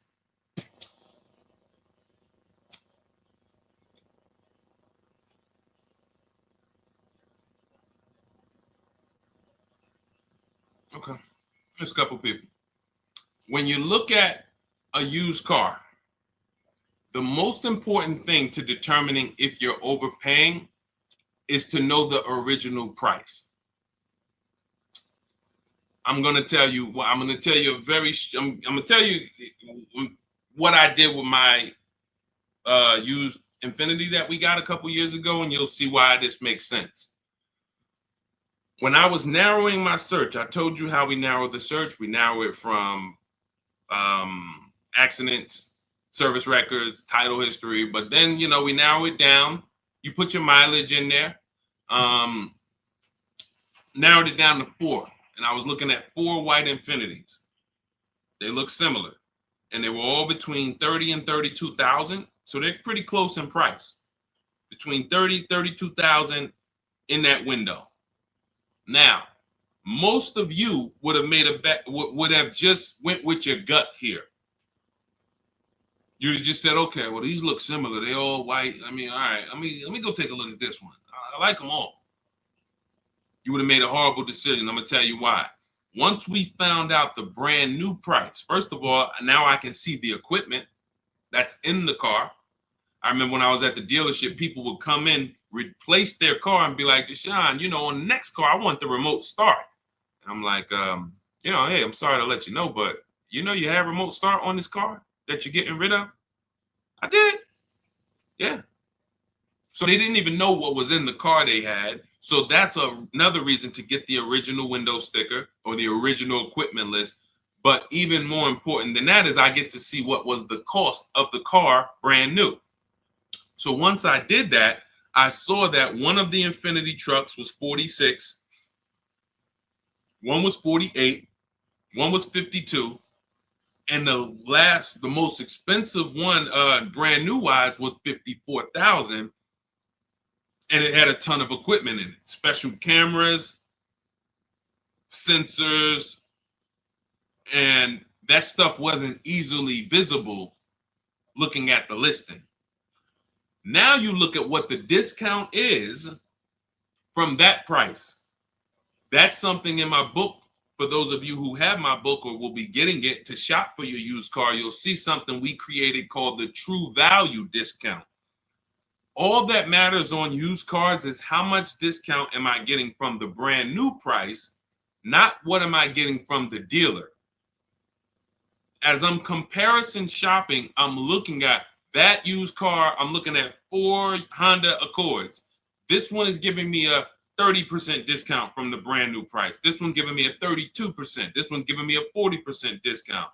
And had people been doing this, some of you wouldn't have got in trouble, because we had a lot of people during the pandemic get in trouble buying used cars paying the exact same price that they were brand new. Our people wasn't doing that, but for those of you who unfortunately you didn't know how to shop and you went out and you thought I could go out here and deal with this market, and unfortunately that was a horrible decision because we had people buying Toyota Camrys for $27,000 that brand new was $28,000, and they were 3 years old. And now those same cars right now are worth 12 or 10, but the person still owes 25 or 24 or 20. So it's a horrible situation. But had they really respected or known about what we teach is that true value discount, they would have been very interested in knowing what was the original price of the vehicle that I'm buying that you're selling me as a used car. And this is how we move confidently. This is how when people see me, listen, I'm going to tell y'all something. I know everything about car buying. It's my experience. My dad was picking up his Hyundai truck yesterday. God has blessed me with the experience, and I've worked for incredible people and I paid attention and I asked questions, and then I began to teach. Anyone in New Jersey who bought a car from me when I worked for Mercedes, they will tell you I've been this way. I was this way the last 3-4 years of my career because once I left Ray Katina, I had the knowledge to teach. So now, my dad's picking up his vehicle yesterday. He's signing for the Palisade. And he calls me, he said, Deshone, I thought you said the first month's payment was included. I said, it is. I said, all right, I'll be right there. He's taking a shot. That's what they're supposed to do. I don't blame them. All the best finance managers take a shot. What does that look like? Hey, okay, Mr. Jones, okay, perfect. Yeah, your monthly payment every month is going to be $439, and then you're putting $3,000 down. How do you want to pay the first payment? I thought it was included. No. The $3,000 down. That's your down payment. But you pay at the beginning on a lease. You pay at the beginning. How do you want to pay that payment? That's going to work 30 to 40% of the time, maybe more, depending on how sleek the people are. But when I went in there, I said that, don't worry, trust me. The best the finance managers I know that have made the most money, they got to do it. Because if you ask 10 times, you'll get 3, 4, 5 times. And then it's straight. He said, where does that money go? I said, it's profit. So wait, that's just that. So if they get you to pay that $400 or $500, I said $400 or $500. When I was at Mercedes, the first payment on some of the cars was $1,200 a month. $1,400 for a GLS. Still pulling it. Hey, how you want to pay your first payment? Okay, I guess I thought it was included, but yeah, you throw it on the credit card? Sure, that's fine. All right, so yeah, we'll get you out of here in like 10 minutes. Let me just take care of this paperwork, and you literally just got the $1,200, $1,400. He just couldn't believe. That's why when we left, he said, "Man, I really see you know this stuff." That's my experience. I've been in this since 2006. I've got more time in dealerships and in finance offices and things that isn't. And I ran my own. So when I'm giving you the game and you say, "Man, I get to access what this guy knows for $97 in his book," or if I get there and get a copy before the welcome offer expires, I get it for $24. That's why I said at the beginning of the show, we're trying to get you to believe in yourself. This is step by step from home. No one can bust into your house and say, "Hey, put that book down. What are you doing using this guy's stuff?" So you just have to believe in yourself because we're winning. I'm winning. I'm the person who they call for cars. My family still do it, but everyone who knows me, look at JC. These are people who, once you see, wait, I can't get this anywhere else. Then we can start to get you in the mindset to just believe that, okay, let me just trust that I can actually succeed using this so that I can start to enjoy my car shopping. That's really the name of the game. It's a shame for you to spend $10 to $100,000 on a vehicle and you just tolerated the process. We enjoy it and we love the deals. All right, so I don't know how I got on that, but that was good. So, all right, Dolan, throw up another one. Let's see what we got. I wish I knew this before. What am I paying for my Audi today? I could have leased a Porsche. JC, I like that. Hey, listen. JC said, I wish I would have known. Unfortunately, JC didn't know about leasing. And again, I would say, JC, 17 million new cars are sold in America every year in a healthy market. 40 some odd, maybe 42, 45 million are used cars are sold every year in a healthy market.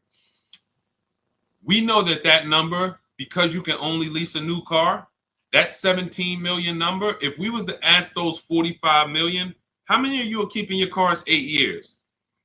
I would say on the low side,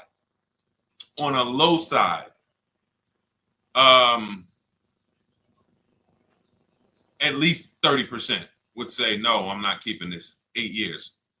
So that means out of that 45 million who are buying used cars, or you take some of the 17 million that bought brand new, but I feel like that 17 million new cars every year should be like 30 million. It should be at least another 10 million people who are leasing because they're not keeping their cars, but they just don't know how much money they're losing. And your story reminds me of my neighbor. My neighbor, he had a Kia Telluride, the Kia truck, the Kia SUV, and he was financing it. So $44,000 vehicle. So his payment is it's over $800 a month. If you're not doing any money down. Now, again, I don't know if he put money down. I just know he might have put 10, 15, 20 grand down and dropped his payment. But if he didn't, but that vehicle is $800 a month, $45,000. Even if he took a 6-year loan, that's $800 a month. Wife totaled the vehicle, had an accident, car gets totaled. He says to me, Deshone, we just met. We met in the last, 18 months. So he was like, when I bought the car, I didn't know about this 8-year rule you teach. 8-year rule is step 1 in my book. Our system, the Cars from Home system, is 7 steps. The 8-year rule is step 1. The 8-year rule just says if you're not buying your next car to keep 8 years, if you're not keeping your next car 8 years, you should be shopping for a below market lease, not a purchase. That's the 8-year rule. If you are keeping your next car more than 8 years, then you should be shopping for a below market purchase. So he said, I didn't know about that. And but I'm not keeping this. I don't keep cars 8 years. So, he said, so I think I'm gonna shop for a lease on this Telluride. Again, he's in a rental because his wife totaled the Telluride. He wants another Telluride. But he gets so he decides to lease, and then he uses the system. Sorry, I just just threw me off there. He uses the system. His new Telluride he gets for under $500 a month. Under $500 a month. I think he originally got it for like $497. Then he put a little money down because he wanted it to be like $479, if I'm mistaken, or maybe he lowered the amount. His final payment is $479. He did not listen. You don't have to convince his wife or him anymore about leasing. When you were just driving a vehicle that you weren't going to keep anyway, that when you went to trade it in, you would have had little to no equity, maybe even negative equity. So you're going to pay all that money, $800 a month, go to trade that vehicle in 3 years, break even. So you didn't get anything back from all those thousands you put into that depreciating asset. Now, I'm in the same vehicle. In fact, I'm in a 2025 and I'm paying $479. That's what we said 30 minutes ago. Leasing is the first thing that should make, like you just saw JC. That's why we had JC's comment up, because this story is about him.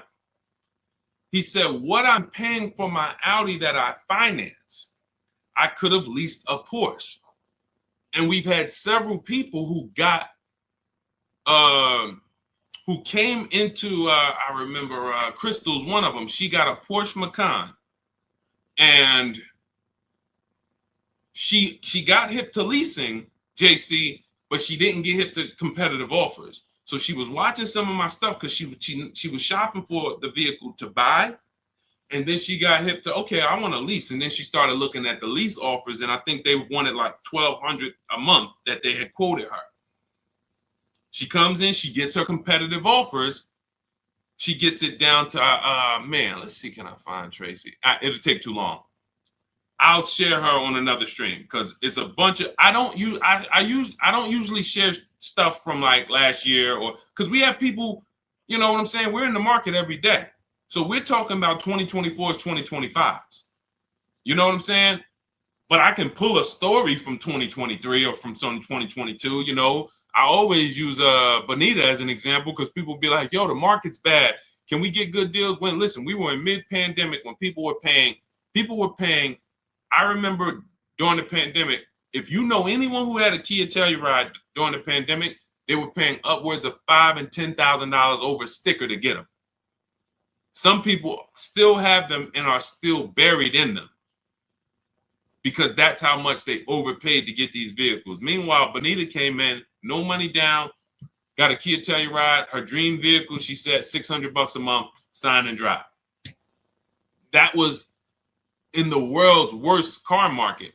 We were still getting people posting cars and getting deals. So it's just, that's what we call deal structure. These are deal structure mistakes.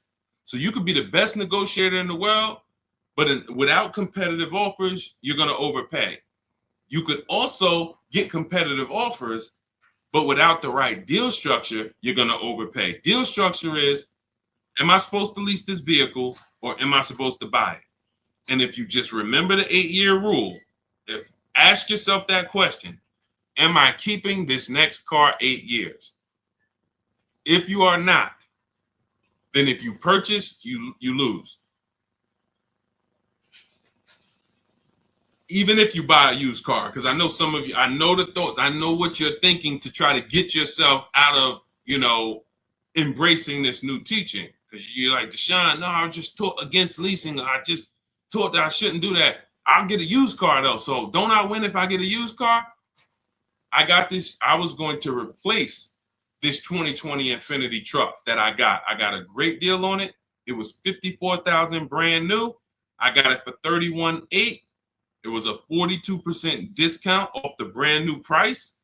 It was the best 2020 Infiniti truck in the market at the time. It had a bunch of features for the same price as all these other cars that didn't have them. So I got that vehicle. It had 26,000 miles on it. It had 14 months left on the warranty. Phenomenal deal. I put $5,000 down to get my payment to where I wanted it to be. I financed about whatever, 27,000 or whatever it was. 2 years later, I say to myself, I'm about to break my own rule. What does that mean? Me and my wife have leased cars. Sometimes I would buy one, but we've always had a lease in the house.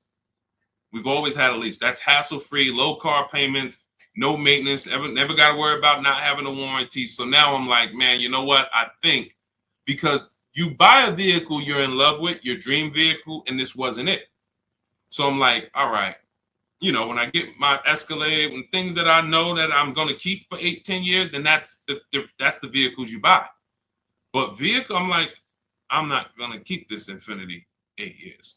Now, I start plus I have that, not to mention, I'm seeing that I have people like you saw Ansley, and you haven't seen Rosalie yet, who got brand new QX50, QX60 deals, and they were paying ridiculous payments, $592.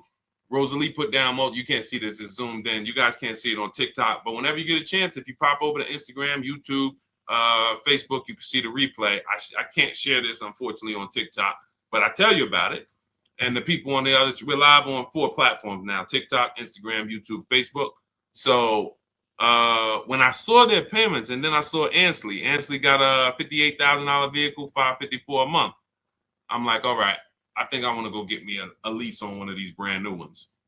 So I got my lease. I put $1,200 out of pocket, $499 a month, $54,000 vehicle. But I went to, some of you guys know we don't trade cars. We get bids. I got bids from whenever you want to find out what your car is worth.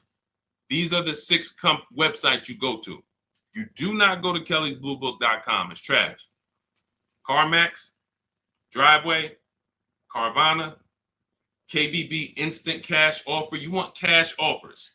You want people who will buy cars every day, thousands of cars a month, making cash offers for you to see what your vehicle is really worth. And they pay more than most dealers. But KBB Instant Cash Offer, that's going to get you a local dealer's bid. AutoNation gets you a local dealer's bid. Car Gurus get you a local dealer's bid. Carvana, CarMax, and Driveway. 6 offers. So I get my offers, and then I get my payoff, and what do I see? The same. My vehicle's break even. Break even. Now you might say, well, if you break even, ain't that good though? Because you know you could get out of the vehicle, you don't have no negative equity. What happened to my $5,000 down payment?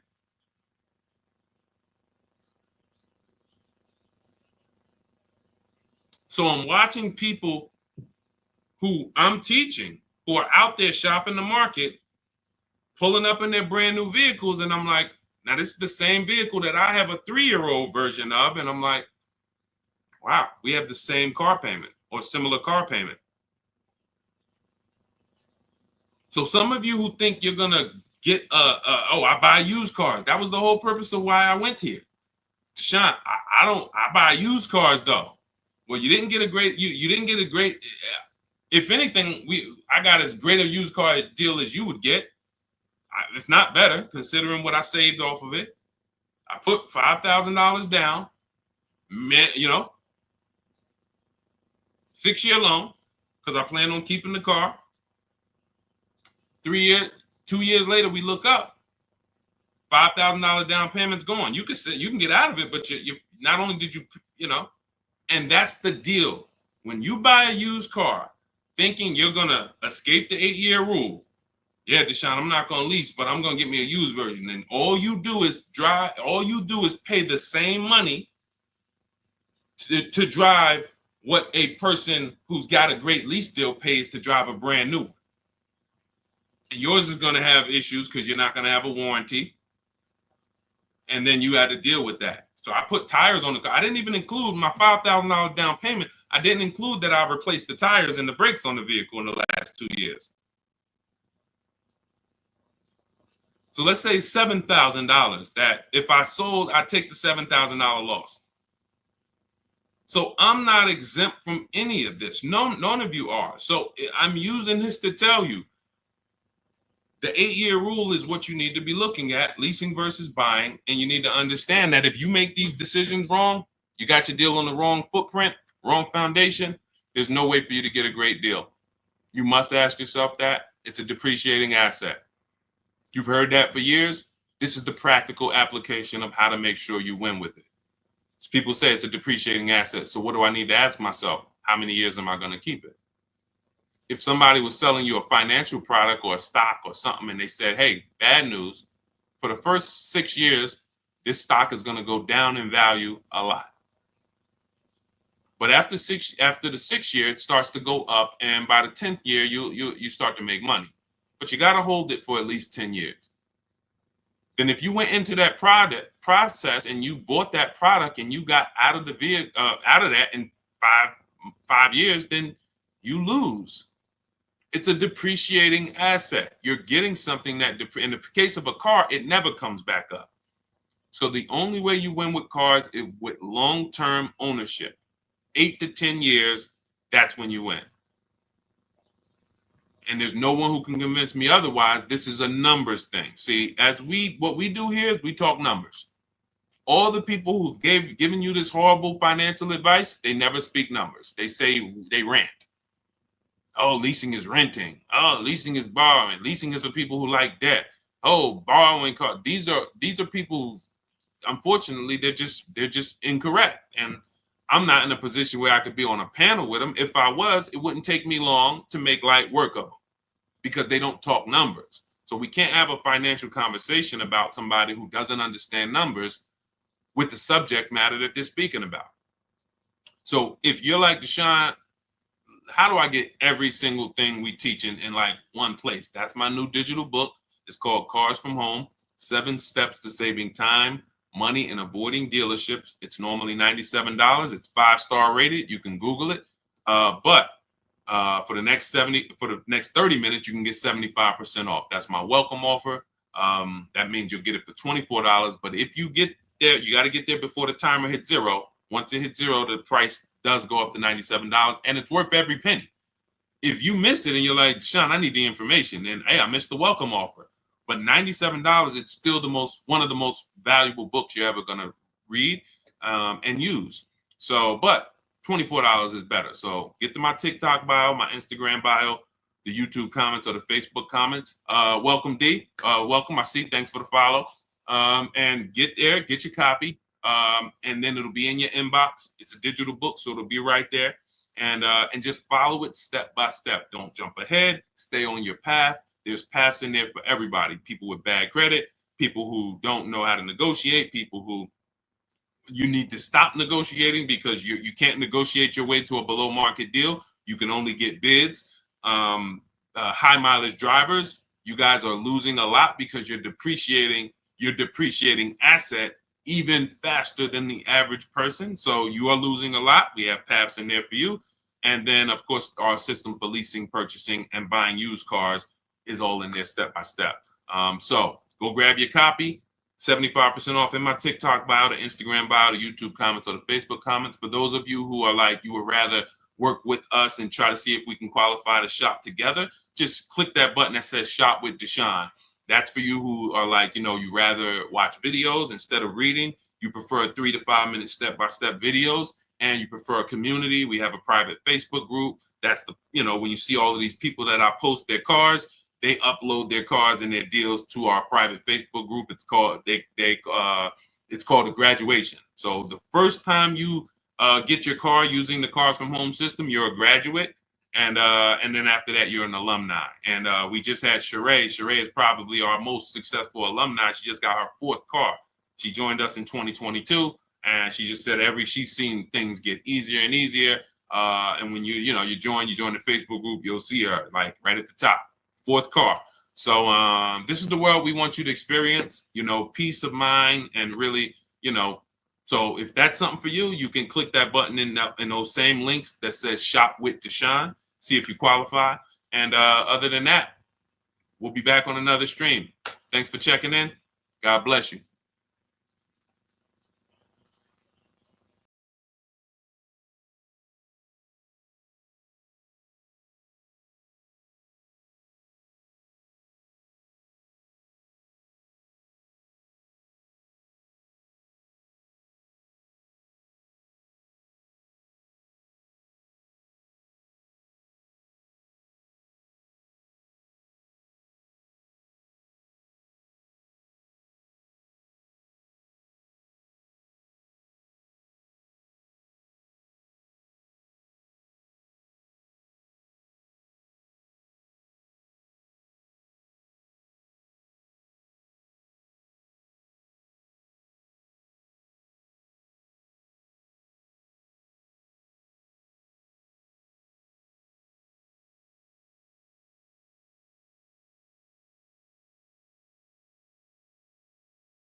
Already done. I pulled up two articles, and I've been warning people to sell their electric vehicles before the election. If you go to Google and you just type in this simple term, electric vehicle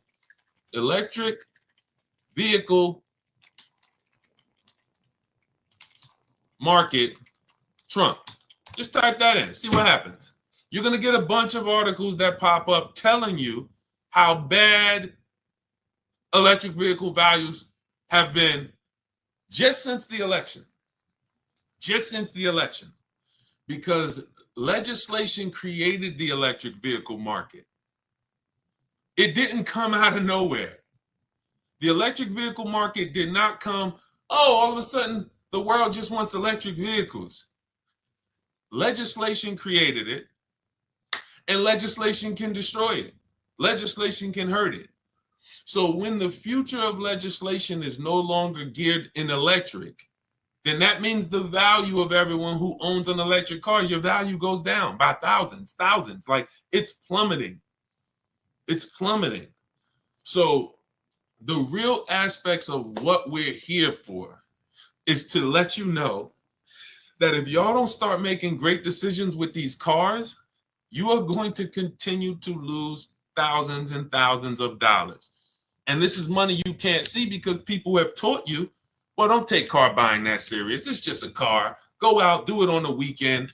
You went out to go to the grocery store. Somehow you ended up at a car dealership and you just bought a car.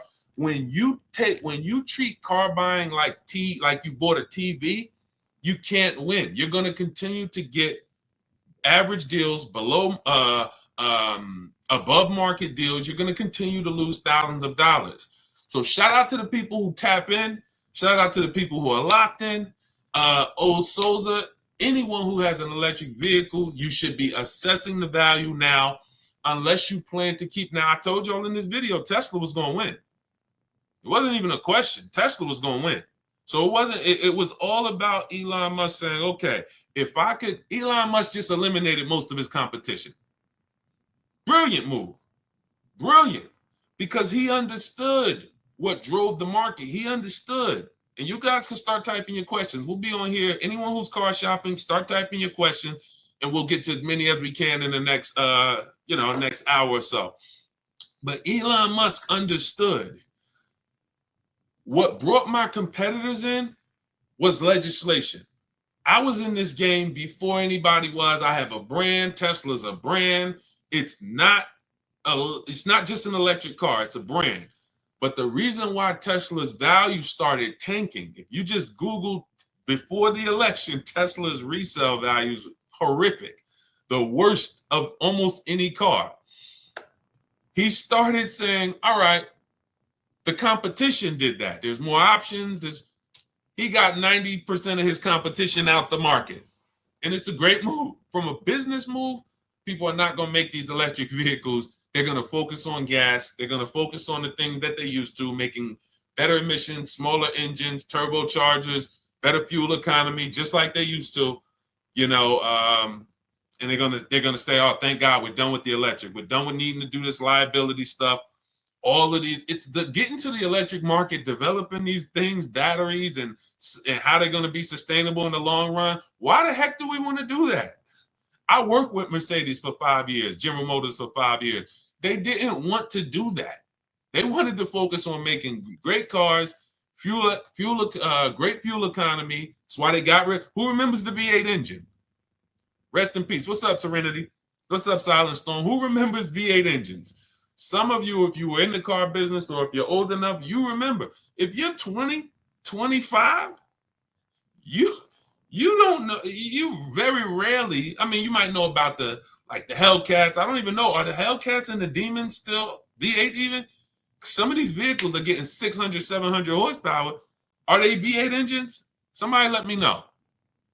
Somebody let me know. If you know somebody who has a Hellcat or a Demon, or because I know the AMGs, when we worked for Mercedes, the AMGs, which were always 5-liter and up V8 engines, you started seeing AMGs that were twin turbo V6. Why? Because they wanted to make cleaner, better vehicles for the environment, better fuel economy. That was their focus. The electric thing, they hated it. They hated it. It's expensive. The research is expensive. The liability is huge. We could burn somebody up with our car, start a fire. Why the heck we want to do this? And that's why they're going to be out the game. From this day forward, you're going to see less and less vehicles, and they're about to lose a ton of money because all the vehicles, look at the articles. Just look at the articles. All the vehicles that they're sitting on are almost worthless. Look, and Trump already said, forget about these electric incentives. they're going to sit on and lose tons of money on all this inventory. And they're going to look back and say, dang, that electric vehicle wave was a nightmare for us. Thank God it's over. Which means what happens to the people who own an electric vehicle? Sucks for you. Sucks for you. So that is what we do here. Everyone who was willing to listen, oh, you're going to win. You're going to win. So who's car shopping right now? What's up, JT? I see a lot of people checking in on TikTok. Good to see you, Humphrey Holiday, Ricardo Ramirez. Hold on, I see important time-sensitive question for you, Deshone, over on the private page, please. Okay, you got it. You talking about the group page? Definitely. Who's car shopping right now? Who's car shopping right now? Let me know. Or you will be. You'll be car shopping. Does that mean hybrids also? Sugar mama, I think the value is in gas. So I think as long as you have the option for gas, you're good. When you don't have the option for gas, that's where the value is tanking. So I don't see this affecting hybrids. It's a great question. It's a great question. So who's car shopping? All right, I see you. I'm car shopping right now. I see you, Brandon. All right, I see you, Trust and Main Salon. Who's car shopping right now? In the spring, exiting a lease Hyundai. Okay, perfect. Okay. So who understands leasing? Type me if you understand leasing. Matter of fact, here's a better question. Who doesn't lease? Who doesn't lease? You just would, whether you were taught never lease, you don't understand it, you had a bad experience with a lease. Who doesn't lease? Who doesn't lease? Because I am seeing that, thank God, a lot more people are being exposed to new knowledge. I drive too much and I have a dog. See, that doesn't matter. See, the best thing we can do right now is understand every way to acquire a car. Because how have I've kept thousands of dollars in my household by knowing all the ways to get cars. I'm going to tell you what I mean. When I was 22, I leased a Pontiac G6. I worked for Pontiac. I worked for General Motors. So I leased a Pontiac G6. It was $256 a month. Brand new car. My next lease was an Infiniti G25 for $310 a month. $310 a month. 30-something $1,000 car. My next lease was a Q50 Infiniti, $45,000 car. It was $325 a month. My next lease was I had 3 Q50s in a row. I had one the first year it came out, 2014. Then I had a 2016, and then I had a 2019. 3 Q50s. Payment was $345, $365, and I think my last one was like maybe $390. Never over $400. Why is this so important? I watch my friends drive garbage for $500 per month.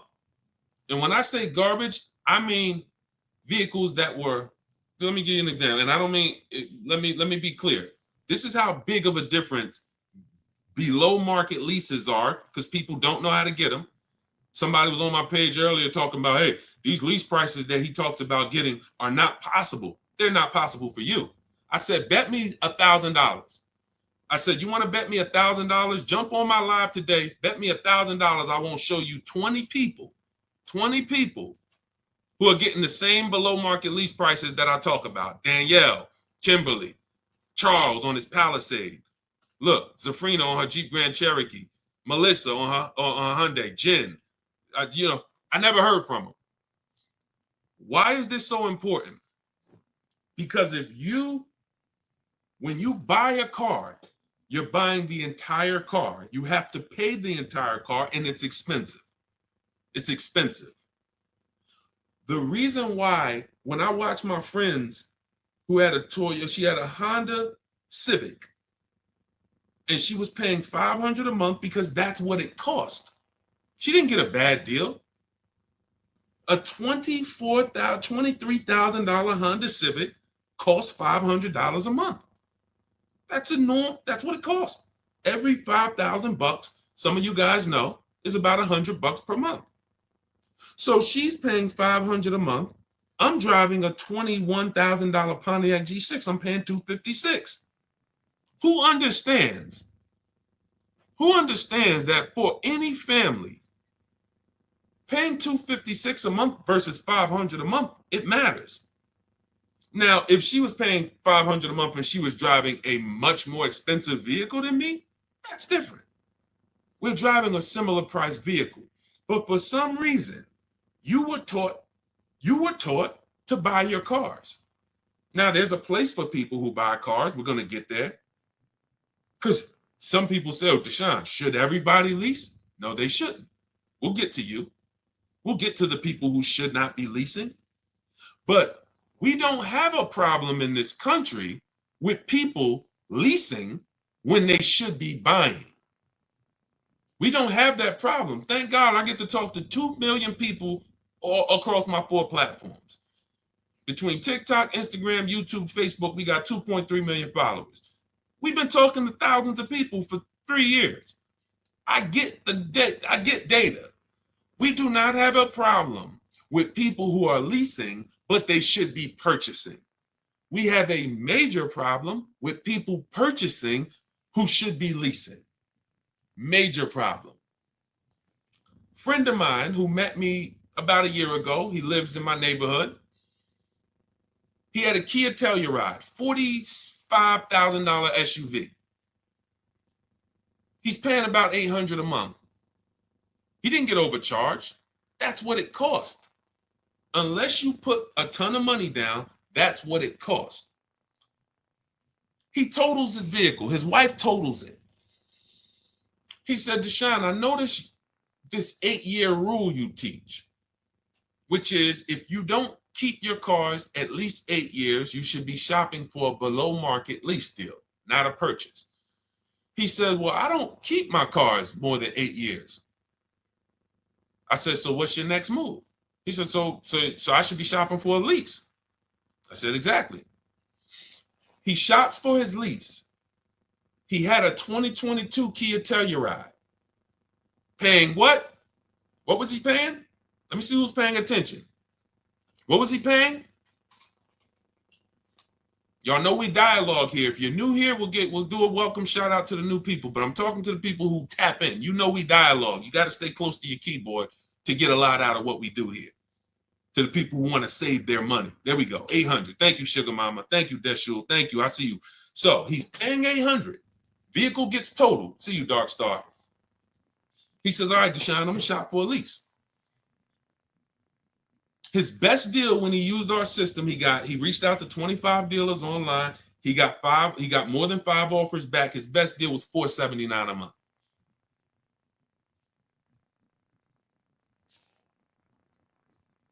Vehicles in his driveway. It's been there since earlier this year when he picked it up. You understand? Do you think he needs any more convincing? He was driving a 2022, paying $800 a month. Fortunately for him, his vehicle gets totaled. Thank God his wife isn't hurt. Why do I say fortunately? Because he would have been stuck in a 5-year contract paying $800 a month for another 3 years. But now he's paying $479 a month, and he gets to keep $300 per month in his household. He didn't downgrade. He changed his structure. Who should be purchasing that? Long-term people. 8-year plus. Because when somebody's paying $300 a month less than you for the same car, it takes you a very long time to catch up to them. You got to pay off your car, keep it, because one thing about a lease is you're always going to have a payment. So you're always going to have a payment. So eventually the person who keeps their car a long time, 8+ years, they're going to catch up. Sugar Mama, after the lease, you lease again. See, that's the thing. After I leased the Infinity for 3 years, I went and I got another one. And then I went and I got another one. And see, A long-term person is not switching their cars 8, 10 years. Who has a car outside they've had for at least 8 years? Type me in the comments. If you have a car in your driveway right now, you've had it for at least 8 years, minimum. Type the number of years you've had it. Type the number of years you've had it. Now we're starting to see what we're going deep on the first start of this stream is the foundation of how to get cars. And if you are buying when you should be, type how many years you've had the car. Okay, I see you've had it for 8 years. I see you, I can't see your name, it just says user. If you have a car, because the best thing you could understand before we go out to get great deals is, should I be leasing? Has nothing to do with miles. We're going to get there. Nothing to do with how much you drive. Has everything to do with how long you keep the car. Yep, we'll get there, David. Yep, 30,000 miles a year, no problem. It has everything to do with how long you keep the car. Shout out to the sharers. It's time to hit the like button if you're enjoying what we're doing. Hit the like button. Appreciate you. If you're on TikTok, you know you guys like by double tapping the screen. Every time you double tap the screen, you run the likes up. So think about that. Okay, you got people on here who has, look, Arliss had a car, 14 years old. It's a 2010 QX56. Sugar Mama has a car that she's saying she had it for 8 years. Stuart Wilson on YouTube, I see you, 8 years. Okay, Facebook, I see you. It's not showing me your name, but it says you're at 8 years now. Okay, now, when that's the strategy, you're not thinking about leasing. If that's your strategy, all you should be thinking about is, I got to make sure I get a below market new car or used car deal. That's it. I got to make sure I pay less, make sure I don't overpay for my loan. If I'm getting a loan, make sure I get the lowest interest rate. That's your deal. You are not thinking about leasing if you are keeping the car long term, because the reason why we lease is to avoid what I call, remember this, who knows what this is? If you've been on our broadcast, every time I bring this up, type one word. What does this represent? I might have a bunch of new people on here, so I'm not going to assume everyone knows what this represents. This right here is a word that begins with a D. Begins with a D. First person to type it in, you got a free copy of my new digital book, Cars from Home, 7 Steps to Saving Time, Money, and Avoiding Dealerships. Who knows? When I break this out, this is what you think. Every time we talk about buying versus leasing, this is what you should be thinking of. Let me go on Instagram because I can't even see the comments on Instagram. Let me see if anybody knows, because I want to give Instagram a fair shake to see if they got it. Hold on. Hold on, I'm coming to you. Okay, hold on, Stuart. Well, hold on. Now, Facebook, it's not showing me your name. Hold on. No, Maurice Johnson, you put depression. You know, that was close. I want to say, I can't say who got it first. I can't say who got it first. Because Facebook user, you typed it in depreciation. It's not showing me your name.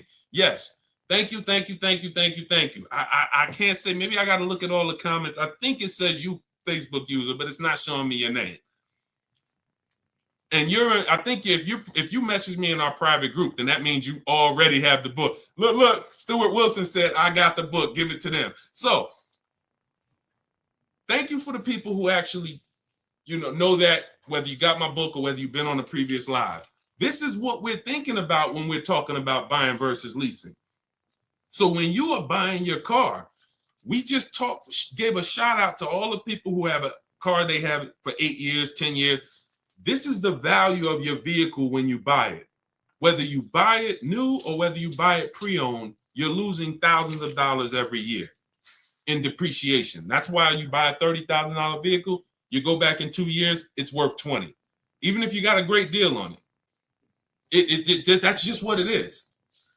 The vehicles lose value. Now think about this. Some of you who are saying, oh, Deshone, don't I drive too much to lease?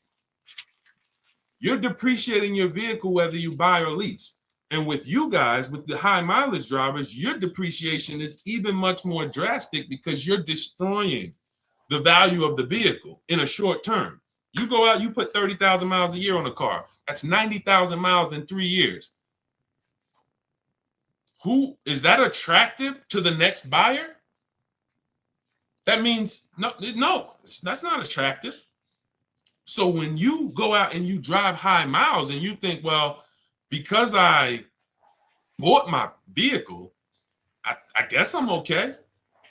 No, because the asset, the depreciating asset that you actually own, you have destroyed the value of it. So if you went and paid cash for it and put, cash into it, you would see how much value you lost. The name of the game, and remember this is the moral of this story. The name of the game with deciding whether you're going to buy or lease is, how am I going to beat depreciation? Am I going to do like what the thing about these people who've had their cars a long time, this is what their depreciation looks like. If their value today is 7,000, a year from now, it's probably going to be 6,500. They're not losing much. Everyone, Stuart Wilson, you've had a car 8 years. A year from now, it's going to be worth a little bit less, not a lot. You're not going to lose thousands of dollars like when you first bought the vehicle. So what you do when you buy your vehicles and you lose all of that money in depreciation, and then you turn around and instead of getting to what I call the reward stage, which is what these other people are at, they're at the reward stage. Vehicle is not depreciating much anymore. You go and turn around and go get another vehicle. You're like a kid at the playground who just wants to keep going on the sliding board. You go on these 5 and 6 year sliding boards where you take out all these loans to pay these cars off, 5, 6 years, 7-year loans, God forbid.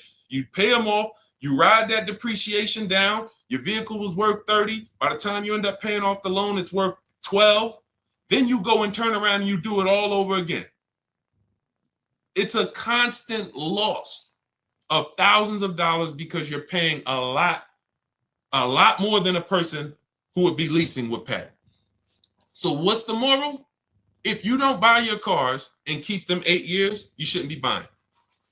It's that simple. It's that simple. Nothing to do with miles. Everything to do with time.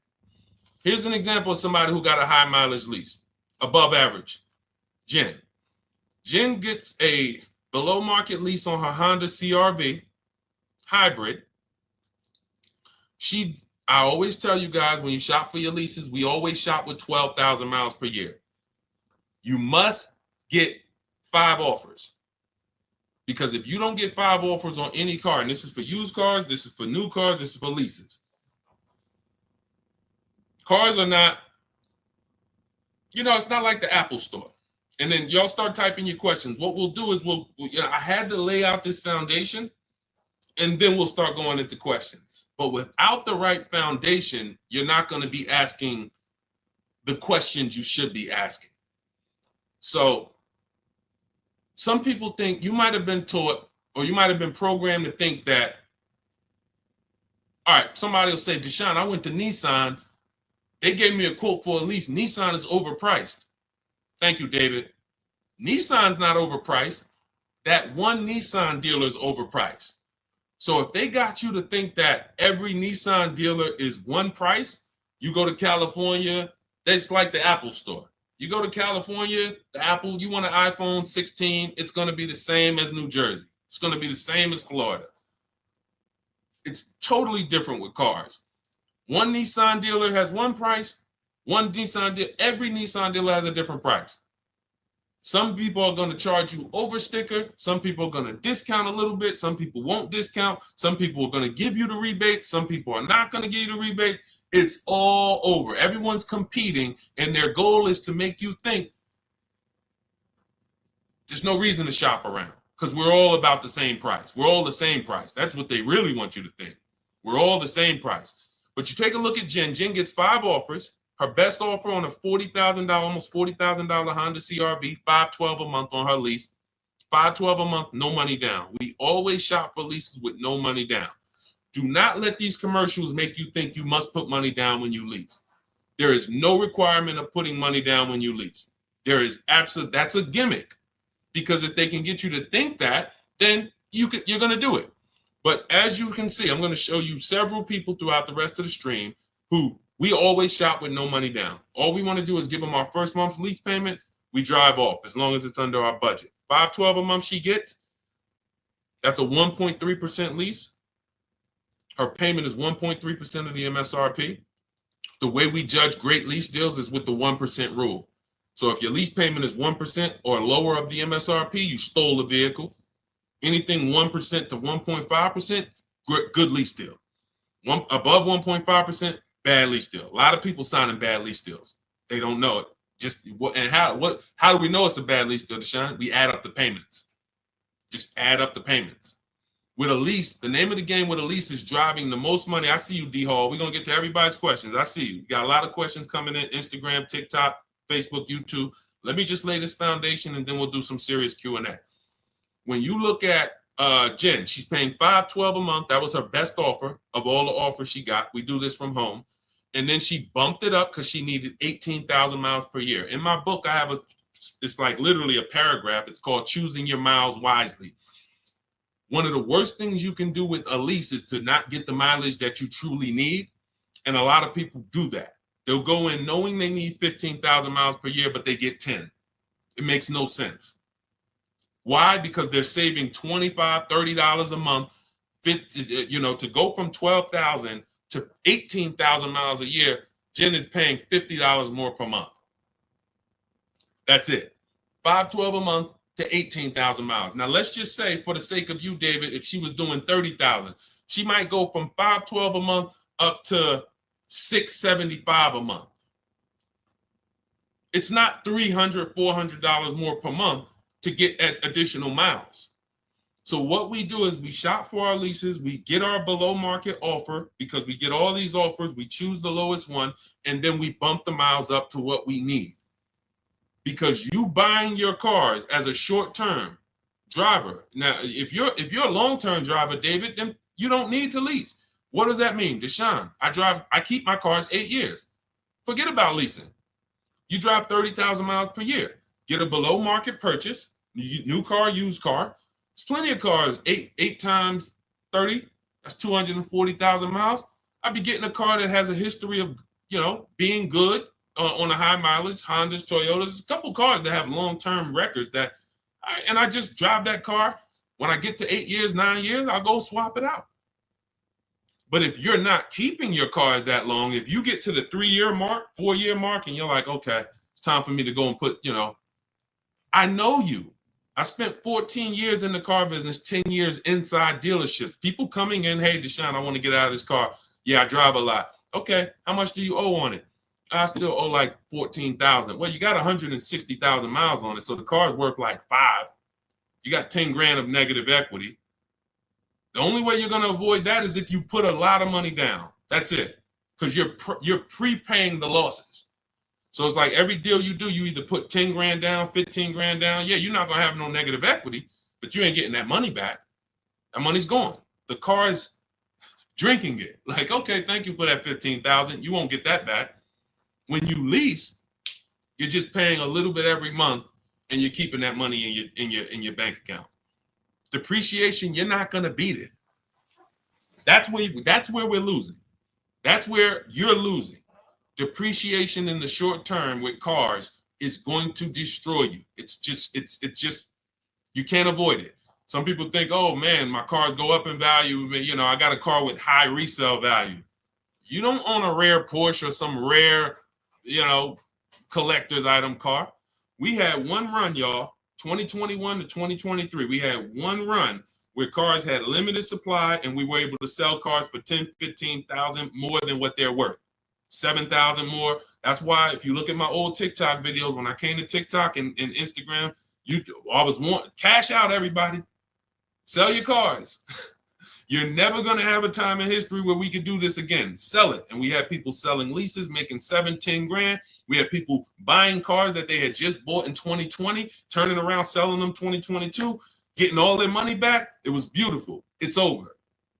It's over. We're back to a normal market, normal depreciation, and that's just what it is.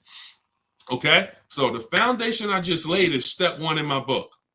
My new digital book is called Cars from Home, 7 Steps to Saving Time, Money, and Avoiding Dealerships. It's already 5-star rated. You can Google it. It has everything I teach step by step on how to get below market leases, purchases, new cars, used cars. in a step-by-step way. What we just went over was step one, which is what I call the most important question, which is how many years are you keeping your next car? This is step one. The next car you're going to buy, how many years are you going to keep it? If it's less than 8, then you need to be shopping for a below market lease. If it's more than 8, you should be shopping for a purchase.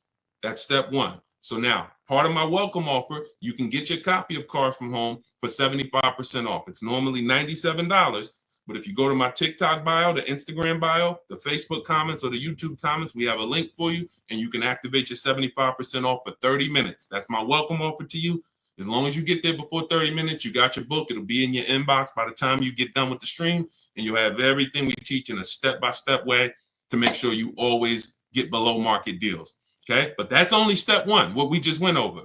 Now, let's get into some questions. Go grab your book, come back to the stream, and make sure when you get your book, you screenshot the thank you page. As soon as you purchase, it's a page that says open your book below. I also email you a copy, but sometimes people type in their email wrong. You're typing a little fast, and on that page you're going to screenshot is my support team's email, just in case you don't see that email in your inbox in 10 minutes. Just email my support team and they'll get you your copy of your book. Okay, but it's also on the thank you page, so you can save it to your computer. Okay, Dolan, we had a lot of questions, so let's just start pulling them up and let's get to them. You guys can keep typing your questions. Dolan's going to pull them in as much as we'll go over as much as we can. Can we go over what to do when getting a lease? We'll get to you. We got you, D Hall. We're coming. I see you, Instagram. Okay, I bought a car from a private seller. He's basically scammed me, and now I have the car with no title. What can I do now? First thing I do is make a police report. If we're talking about a seller who illegally sold a car or sold a car without a title, you don't want to be trying to do these things yourself. You want to make a police report, and you want to let the seller know I'm making a police report. Because when you start accusing people of a crime, people start to do different things when they know the police are involved. See, when we're scamming people, I had a video that I posted the other day. Somebody called me and said, a friend of mine, he said he bought a car from a dealership. They didn't honor the warranty. I said, okay, first thing you do is call the police, have them over there, meet you over there, have your paperwork ready, and you're going to make a police report that this dealer is not honoring the warranty. And this see, when people don't like to see police, companies don't like to see police.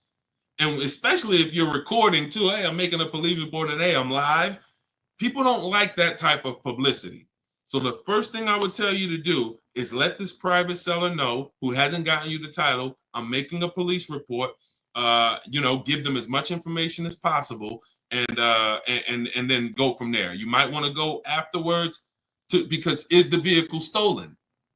We don't know. How do we know it's not stolen? He doesn't have a title.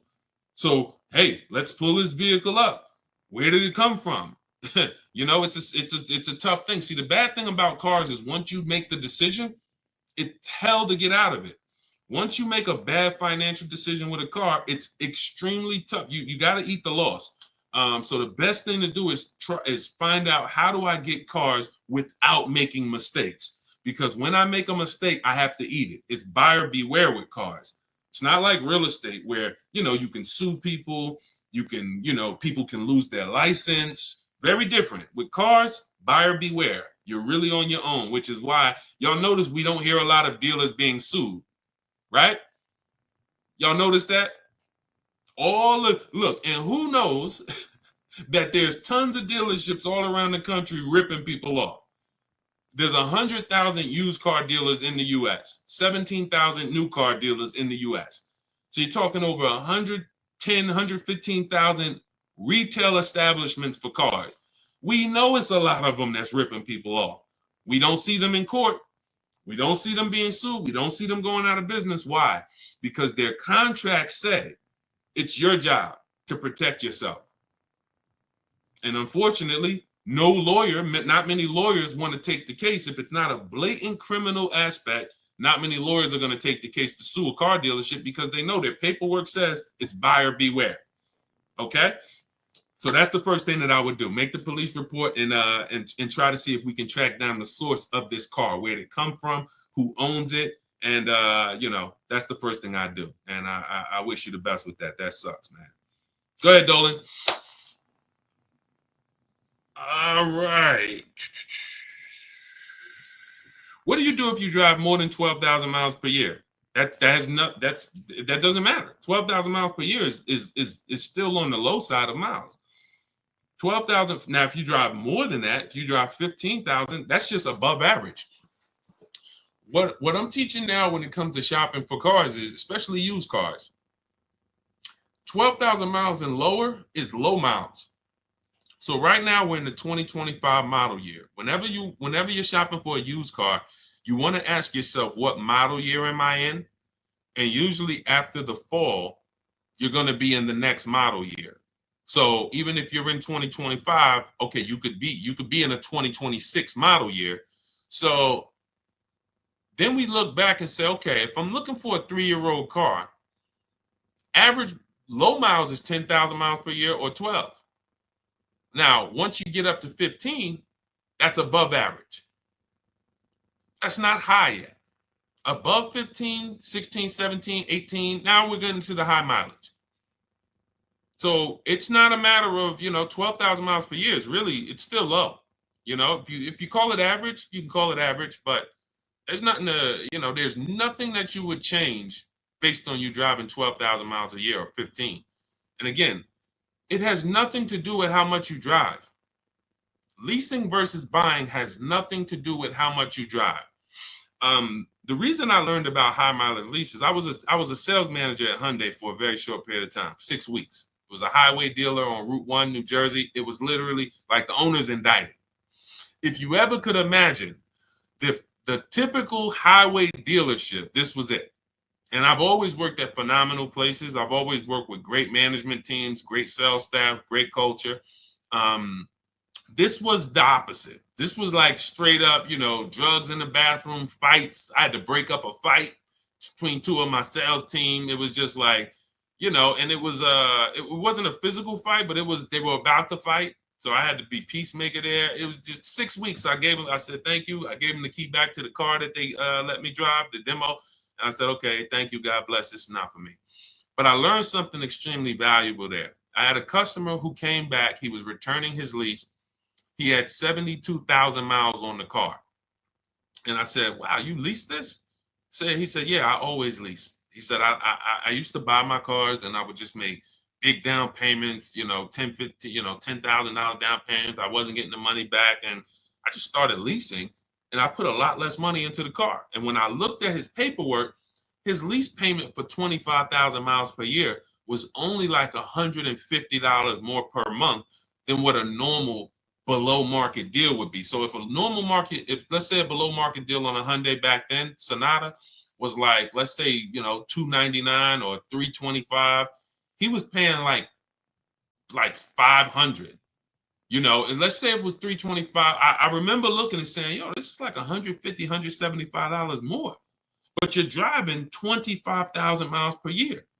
Now, fast forward, if he's driving 25,000 miles per year and he bought the vehicle, and then he comes back in 4 years with 100,000 miles on it, he still owes a ton of money, because y'all got to realize when you take out a car loan, your car loan moves so slow, doesn't it? You look at your loan, and 2 years later, you're like, wait, I still owe all of this? Yeah, it moves very, very slow because it's amortizing. So you don't really start seeing that the car loan's being paid off until when you got like 2 years left. But the first 3-4 years, you're like, man, I'm not even making a dent in this thing. Which means when you come back in 4 years with 100,000 miles on your car as a high mileage driver, your car is worthless, not worthless, but literally it's probably worth half of what you bought it for, but your loan is still very high. So when I saw that, it's like, wow, that's when I began to teach my clients in the dealership about high mileage leasing, because I had never experienced it before then. I had never really experienced, I never saw it. It didn't click until then.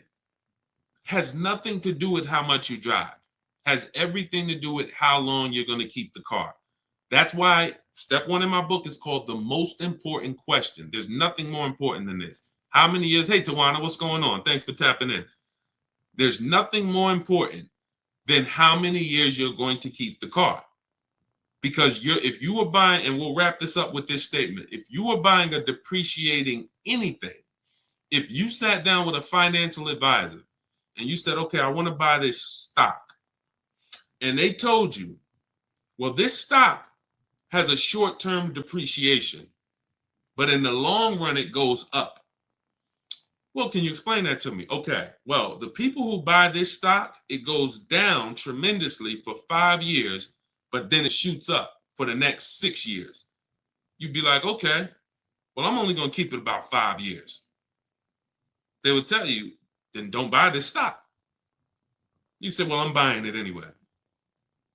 Well, that's a bad decision. That's what's happening with cars.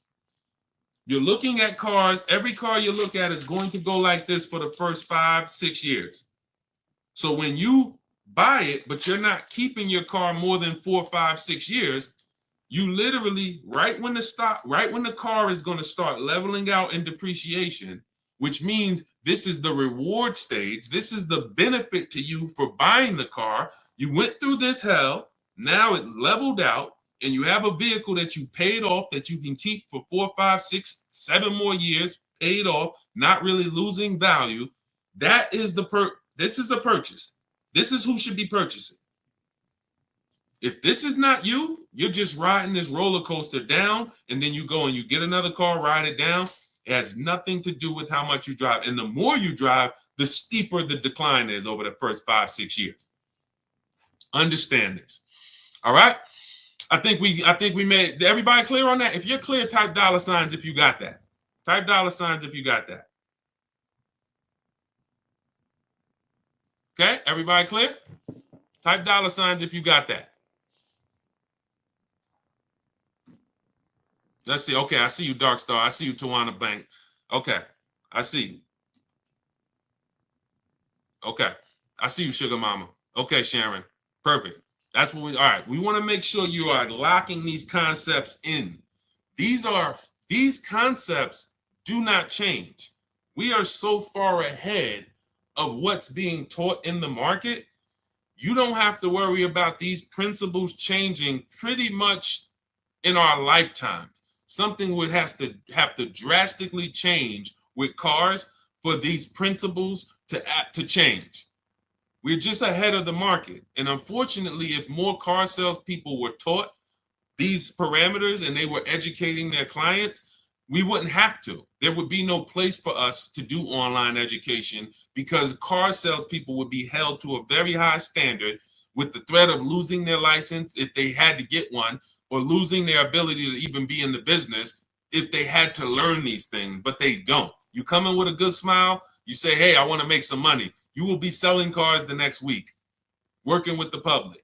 Never sold cars a day in your life, don't know about loans, depreciation, resale value. Come on in, say, hey, all you got to do, if anybody's looking for a job, you want a career change, you just like, man, you know what? I think I would go right into a car dealership. You go into 10 car dealerships, say, hey, can I speak to the manager? Hey, look, I'm looking for a job. I just really want to make money. And you know what? I think I got a good personality. You'll have a job. You'll be selling cars in a week. That's who's helping you make $50,000, $100,000 decisions. That's who's helping you. So protect yourself. All right, my car insurance told me that insurance would double on the lease versus a purchase. That's just not true. You need to shop other insurance rates. That's just not true. Now, if you have a vehicle that has, you have if you maybe have a liability only policy, but full coverage is full coverage. If we got to, watch this. This is interesting. When you lease, what shows up on your credit report, when I lease, like, let's say I lease a $30,000 car. Let me use my car. The last lease I had was a Jeep Grand Cherokee. Jeep Grand Cherokee. I see you, Presario. I see you, Stately Natural. Thanks for tapping in. I see the $signs, Instagram. What I noticed, like, all right, I got a $33,000, $35,000 Jeep Grand Cherokee Laredo, 2018. I leased it for $330 a month. No money down, $330 a month. I paid about $12,000 over 39 months. When I pulled up my credit report, that's the amount that shows. 12,000. 12,000. Why is this important? Well, if I had purchased that $35,000 vehicle, how much is showing on my credit report? Balance due. 33, 34, 35,000. Whatever the whole loan is. So now outstanding is 12,000. Outstanding is 12,000. If God forbid the vehicle's totaled, the insurance company pays it off and I go get another vehicle. I don't have to worry about losses or anything like that. Now, if I put money down, that's a different question. That's the reason why we need to know our risk of putting money down on a lease, because if the vehicle's stolen or totaled, you don't get the money back. So it's very important.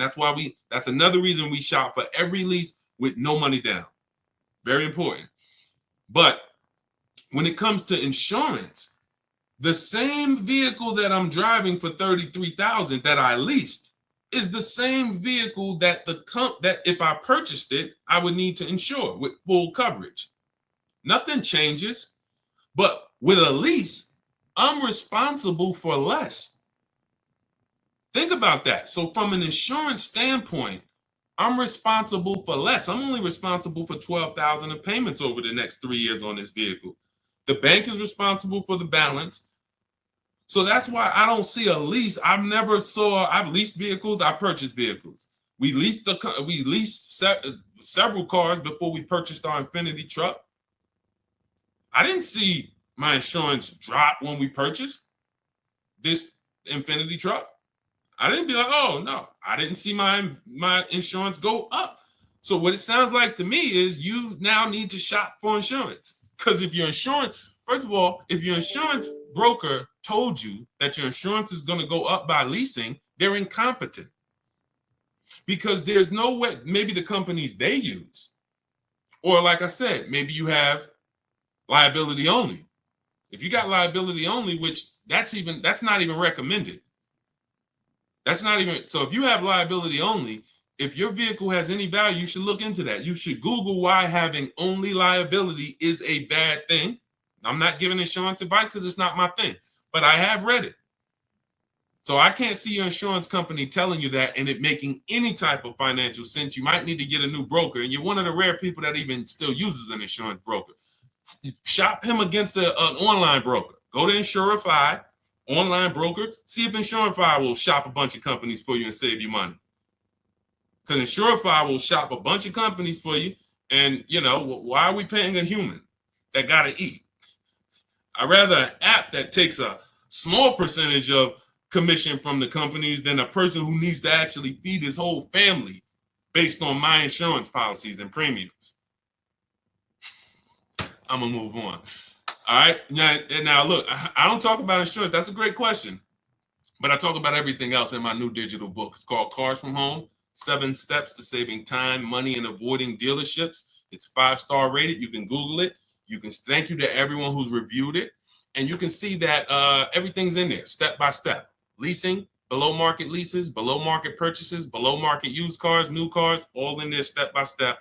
You can get a copy as part of my welcome offer for 75% off. It's normally a $97 book. It's worth way more than that. But I had to price it somewhere to let you know it's not a normal book. It'll be one of the most valuable books you own. I won't say the most valuable, but financially, it will be one of the most valuable books you own. So part of my welcome offer, you can get a copy for 75% off. That'll be $24, but it's only for 30 minutes. So you can go to my TikTok bio, my Instagram bio, the YouTube comments or the Facebook comments, click those links. You'll activate your 75% off, and then just grab your book, and it'll be in your inbox by the time we get off the stream. You'll have everything we teach step by step, everything we've helped thousands of people do. When you type in my name, you can see all I care about is the people's results. That's why we sit here all day and we talk about other people's results, not just my results, people who are using these strategies and getting these results over and over and over again.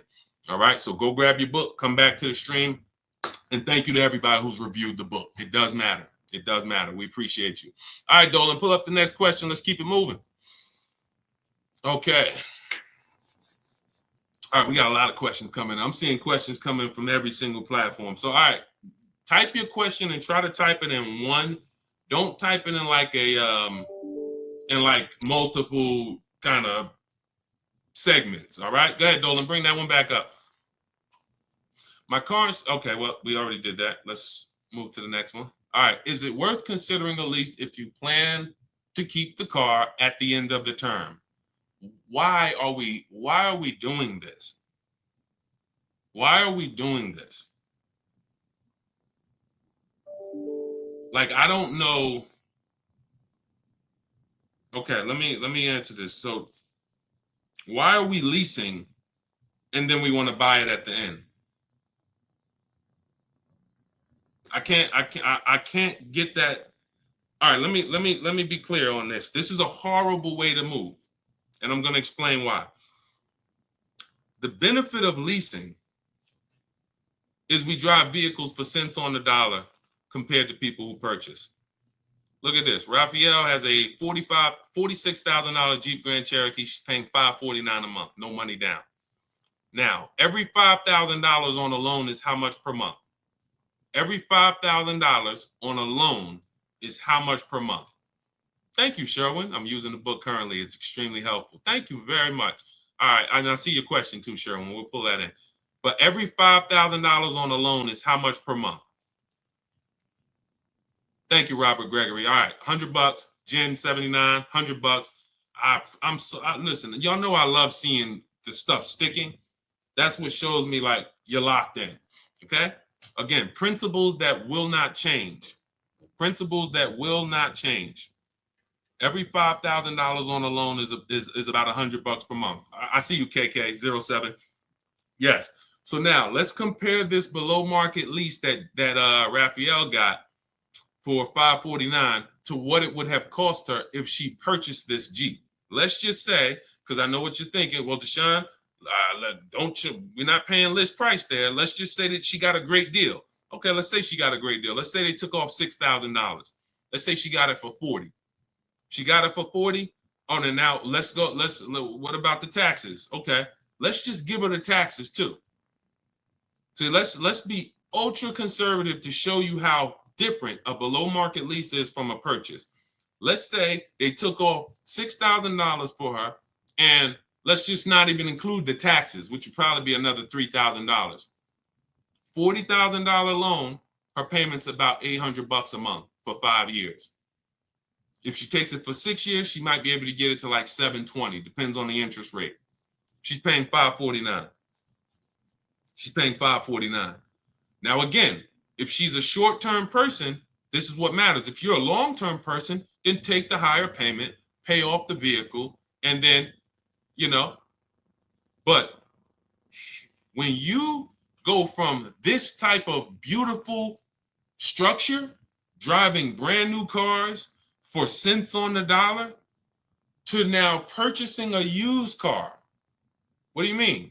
I thought we were talking about buying the lease out. If you buy your lease out, you are doing nothing but purchasing a used car. The only difference is it's your car. That's the only difference. When you buy your lease out, you come in, and I remember people would come into the dealership. What's so bad is it's not even exciting. So they go in, they do the paperwork, they come out because you got to get a new loan, or if you're going to pay cash, and then you come out and we need a new temp tag, and I'm putting the temp tag on the car, and I'm like, hey, you just bought your car. They're like, I guess you don't even get the excitement of buying a used car. When you buy a used car, at least when you drive it off, you're like, oh, yeah, baby, it's new to me. You don't even get that when you buy your lease out. So now let's go deeper on why buying your lease is a horrible idea. Average lease is going to be 3 years. We do not take 4-year leases. Why? You're paying too much for a vehicle you're giving back. Add up the payments. The value with leasing is when you add up those payments compared to what you bought, the MSRP, it should be low. Should be a low percentage of what I drove this much car for this much money. Great value. So when we take 4-year leases and there's 4 years of payments for a vehicle we're giving back, bad value. So now, average lease is 3 years.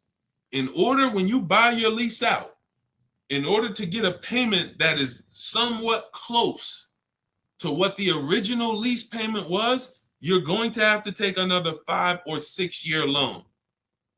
Now you've already had it for 3. Now you're coming back and you're going to buy the balance for 5 years. Let's give it the minimum. How many years on the loan is that, people? How many years of payments on the exact same car is that? Thank you, Sharon. Thank you, Tanj. 8. 8. Nope, Jim. It's 84. No, I'm wrong. It's 96 months. Jim says 72 months. No, it's not. 72 months would be 6 years. That's the max loan that we take. In my book, I have something called the rule of 72 and the 10th birthday, which means you should never take a loan longer than 72 months, and your car should be paid off by the 10th birthday if you want to avoid the risk of having an older car with a payment. Things can go wrong and you still have a payment. So we never take a loan. So 72 months, Jim, is 6 years. When you buy your lease, when you lease for 3 and then you buy it for 5 years, that's 96 months of payments, 8 years of payments on the exact same car. What smart person is taking 8-year loan? Anybody signing up for that? Any of you walking into a dealership saying, hey, give me the 96-month loan? Anybody? Is anyone going to walk into a car dealership at any point and say, hey, all right, show me what it looks like for 96 months? I'm seeing, look, we're on 4 platforms. I was quiet on Instagram. Sharon said no. Anybody? Never, right? But we have tons of people. Look, Tan said, hell no. But we have tons of people who have leased their vehicle for 3 years and they go and buy it they buy the balance out with a 5-year loan. And there are some who take a 6-year loan. And I'm going to tell you why, because I remember when I started teaching this for our books, my Infinity lease was ending. And I said, you know what? I want to look at, my payment was $390 on that last Infinity. I wanted to see how much it would have cost me to have a payment close to a $390 payment to buy out the balance on the Infinity, 6 years. And it was a little higher. It was like $410. So many people are buying their leases out with a 6-year loan when they've already leased the vehicle for 3. 9 years of payments. That's 108 months. It's 108 months of payments on the exact same car. The bank loves you. That's why we don't mix buying versus lease. We don't mix. If I'm going to lease, look, here's the question. Simple things. Simple principle to lock in. When I'm leasing, my first question whenever I'm buying my vehicles is, am I going to keep it more than 8 years? Am I going to keep it definitely more than 8 years? If your answer is no, okay, I'm shopping for a lease. Okay, my lease is about to be up. All right, time to start thinking about my next vehicle. What's my question? How many years am I keeping the next vehicle? How many years am I keeping the next vehicle? It doesn't change. Okay, I think I want to I want to buy something. I got my eye on something. I want to keep it at 8 years, 9 years, 10 years. I got my dream vehicle that I want to get right now. I ain't think I'm going to keep that thing until the wheels fall off. Perfect. No point in leasing. Don't even think about leasing. These are the principles. Because the depreciation, a person who's driving a below market lease, you cannot catch up with them if you purchase. If you got a used car, if you bought a new car, doesn't matter. They're driving vehicles for so cheap. Below market leases. I'm not talking about commercial leases. I ain't talking about the stuff you hear your people saying, man, look at I'm paying a lot for this lease. That ain't us. Don't listen to people who don't know how to get below market deals. They're going to tell you, look at Teddy, $73,000 BMW, $829 a month. His final payment, that was his counter offer, $856 a month. He uses our system. One of the things I teach is we do this from home. We go online, we contact multiple dealers. We actually contact 25 dealers in about 20 minutes. I have email scripts that you use, you copy and paste, and we get at least 5 offers and then we choose the best offer. Very rarely is the best offer going to be your closest dealer. Like, look at the closest dealer. He said his closest dealer's offer came in at 937. His best offer was 856. So the closest dealer is not usually going to be your best offer, because when they see a zip code, they think, oh, when I worked for Mercedes, they told us that they told us NADA tells us most customers only shop 2 dealers. Car dealers know that about you when you walk in. So that means, all right, we're going to talk to this person. Odds are they're not going to shop us, and they're going to try to negotiate with us, and that's okay. We'll tell them we're giving them a good deal. We'll take off $5,000. We'll show them this, but we'll never give them, see, 8 out of 10 dealers are not going to go below a certain number. So you don't know that when you say, look, you might think, let me show you how dangerous negotiating with a dealer one-to-one is and why we never do it. You take somebody like Sean. Sean gets $21,000 off of his F-150 Lightning. If he had negotiated with one dealer on this, let me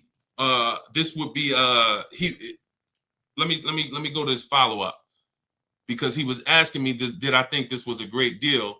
And I said, well, if it's your best offer, then it's a great deal. Hold on. Let me see. Can I find this follow-up on Sean?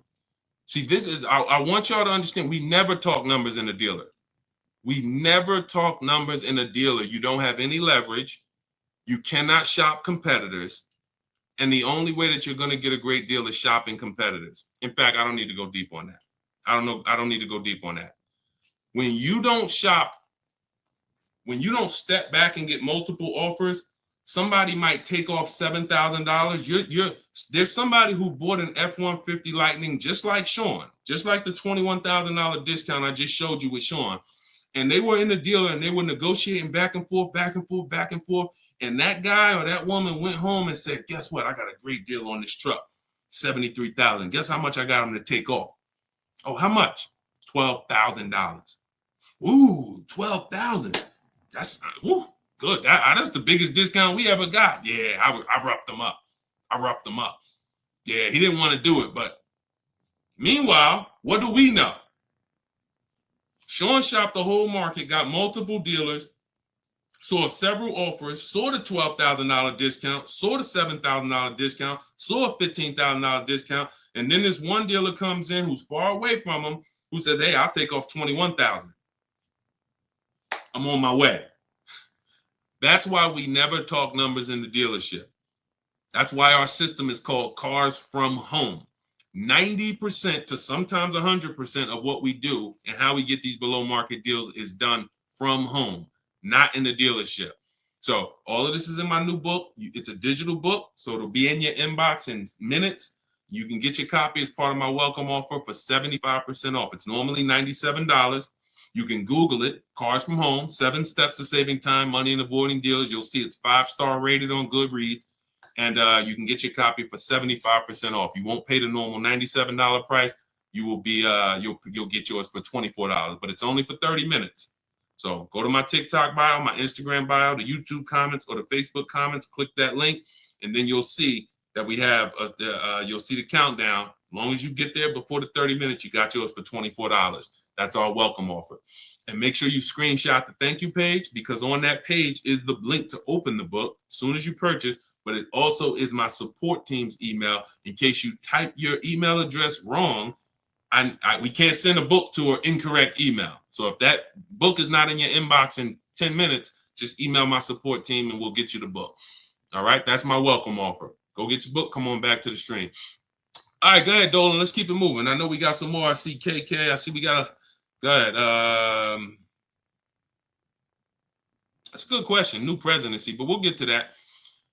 I drive 30,000 miles a year. Well, we already hit on that. I actually answered that already about high mileage leasing. Not we anybody who just jumped on and you drive a lot of miles, 18,000, 20,000, 25,000, 30,000. You want to go jump on YouTube. Watch the early part of the stream, because that we saved the stream, or Facebook, and you'll see we went deep on that for about 15 minutes about how leasing has nothing to do with the mileage you drive.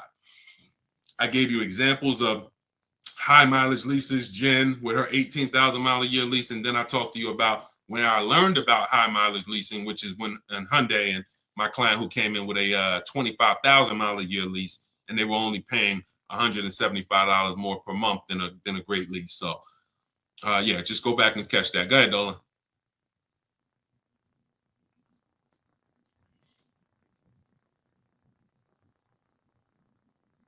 Go ahead, Dolan. This is a similar question.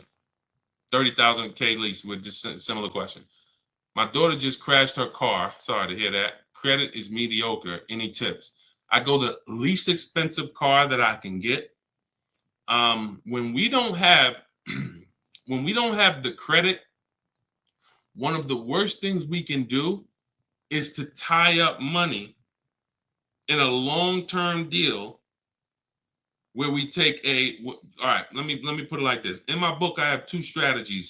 See, let me explain why the first question never changes. First question is always, how many years are you going to keep the car? Because there's two types of people who don't have the credit and they're keeping their car long term, or people who don't have the credit and they're not long term, which means they should be leasing, but they don't qualify for a lease right now. So let's assume that you're the first type of person. You're going to keep the car 8 years or more, but the credit's not good. Your mission is to make sure you get a great car. You can use our strategies, new car, used car. We need to get a great quality car below market below market price. We don't want to go out there and overpay for the car, because this is what people who don't have good credit tend to do.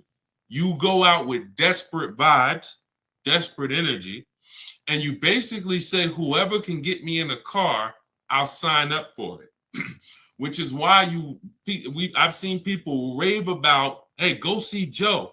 Man, and one thing about people who don't have good credit, they will go and tell their friends, and any of their friends who may not have good credit, hey, go see my man Joe, he'll get you approved. Joe is making tons of money on you, because Joe is making, I remember these deals would make $8,000 to $10,000 minimum for the dealership. Between the price of the car they sold you for and between the loan, these deals were washing out at $8,000 to $10,000 minimum. Very, very profitable deals for the dealership. Why? Because the people they don't know there's other options. Whenever we buy a car, we always separate the purchase of our car from our loan. We don't mix these two things, because we need to get bids. Some of you who've been on our streams, you know everything we do is a bid.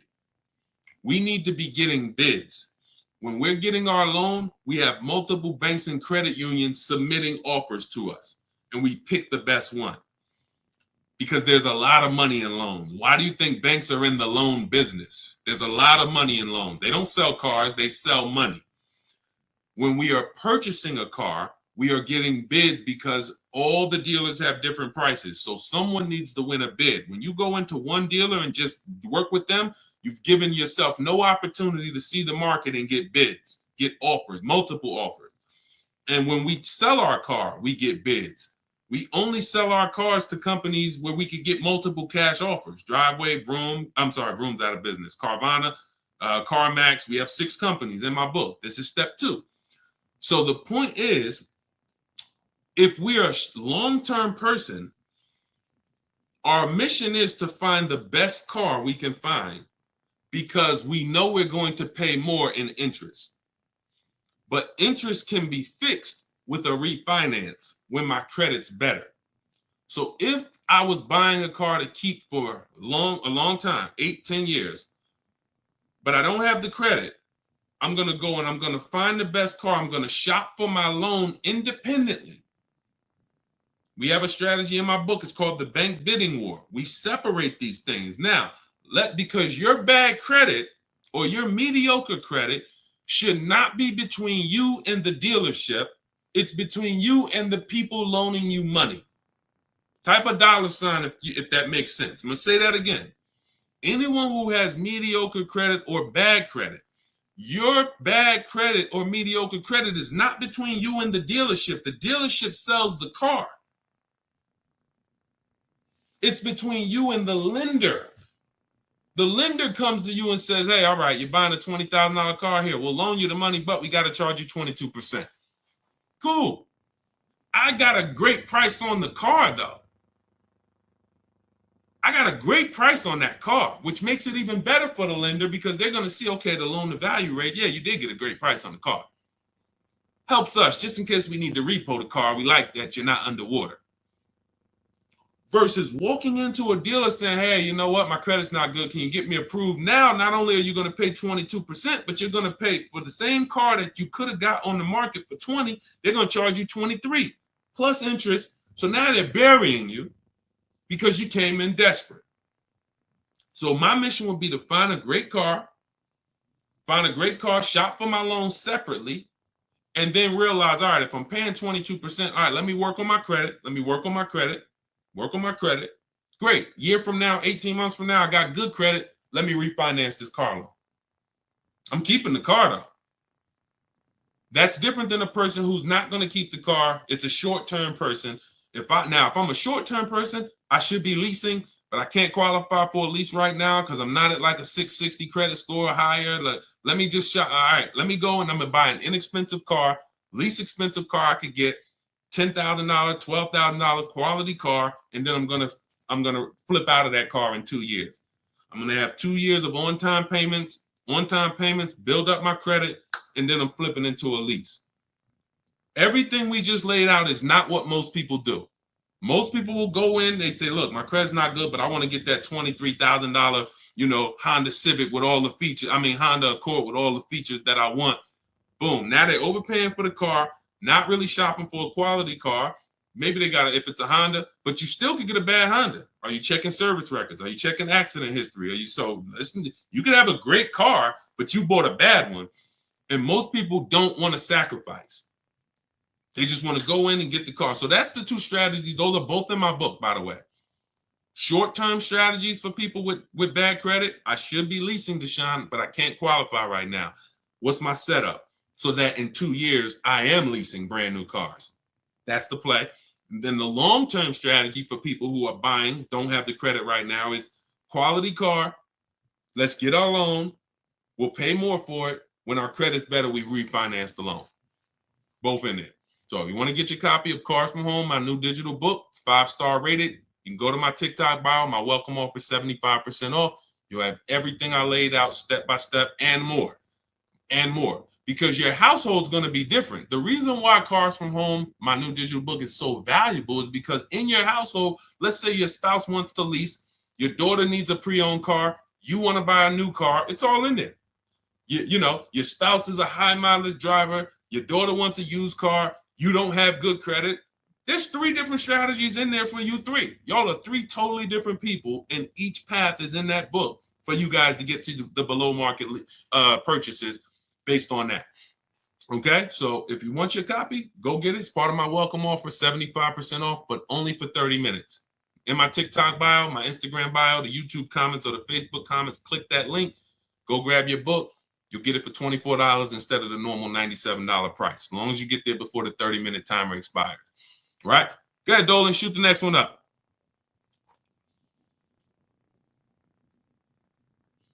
Who's getting value out of the stream? Type a dollar sign in the comments. Type a dollar sign if you're getting value out of what we do here. We hold ourselves accountable to not holding back. The reason why, we never hold back. It's all about, if you can remember all of this. I got tons of free videos that's been hitting the airwaves for 3 years. You want to try to maneuver through them all, piece stuff together, God bless you. You want to come on the stream, listen, try to piece it together, God bless you. Some of you like, yo, I ain't gonna remember all of this. Let me go get the blueprint. Let me make sure no matter what I can reference it. Okay, everything's in the blueprint. That's the purpose. We make sure you can get the information no matter how you want it. No matter how you want it. Some of you who like Deshone, you work with people. I see you showing a lot of people in your Facebook group. Yeah, we work with people all the time. I've worked with over 2,000 people since 2021. We have a video where we could, jump in a Facebook group where we do Zoom calls twice a month. Just go to my bio, go to the same links. You'll see, Dolan, can you post that link for the Shop with Deshone in the comments for YouTube and Facebook? Those of you who want to know about us actually shopping together, that's fine too. Again, get in where you fit in. Whatever, I don't care how you get the information, use it so that you can keep this money in your family's bank account and out of these cars. These cars are sucking up people's money like relentlessly. How do you see the new presidency affecting car buying and rates? Whatever the market does, there's always three prices: above market value, below market value. We got deals. Let me show this deal that Bonita got during the pandemic, which has been historically, they say, the worst time to purchase a car. Now, I told people for years, if you didn't need to purchase, hold out, let this whole thing blow over, unless you had a vehicle to sell. Because if you had vehicles to sell that you could sell, cash out, because they were worth $7,000 to $10,000 to $12,000 more than they would be worth today. But for those who you were just adding a vehicle, if you didn't have to do that, we didn't do it. But if you had to do it, we had people who needed cars. Come on in. Let's show you how to get below market deals, even when the market's high. Bonita gets her Kia Telluride, December 2022.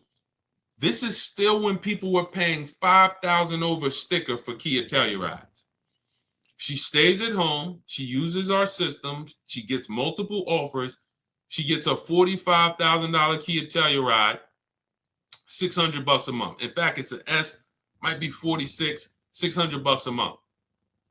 Now, I told you what my neighbor got it for this year, $479.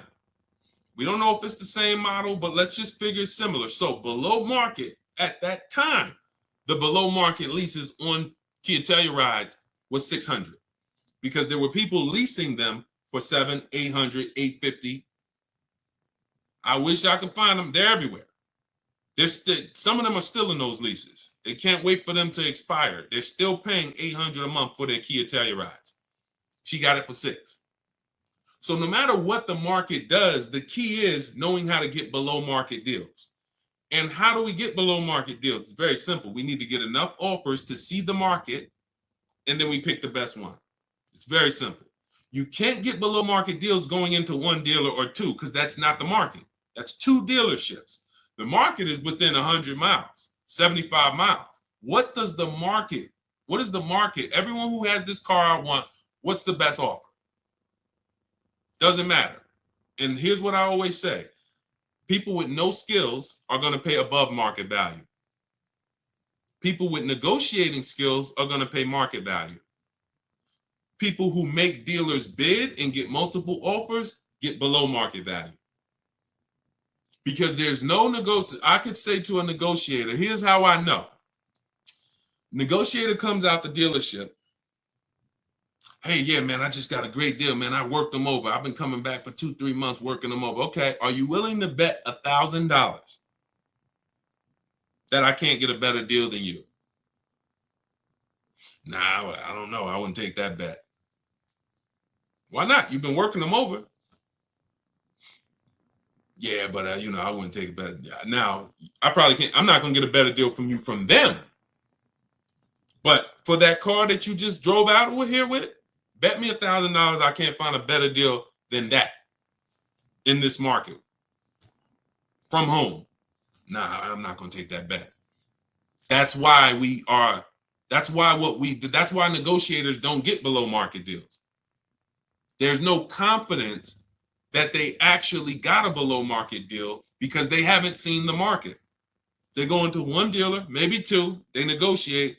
There's no confidence. On the opposite end, you could have a person with no negotiating skills, which is what I love. The people with no negotiating skills, you're the people who we love, because you don't come in thinking you got the whole thing figured out. Negotiators, you got to come in unlearn because they want to bring all this old stuff that they do into a new system. You can't put new wine in old wineskins.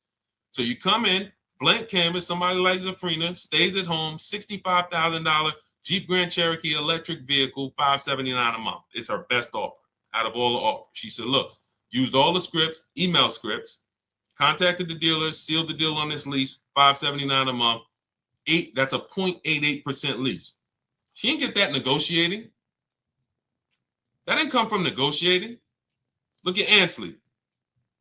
In fact, look at Rosalie. $60,000 QX60 Infinity 2024, $592 a month. I'm gonna leave that up for the people who will read it.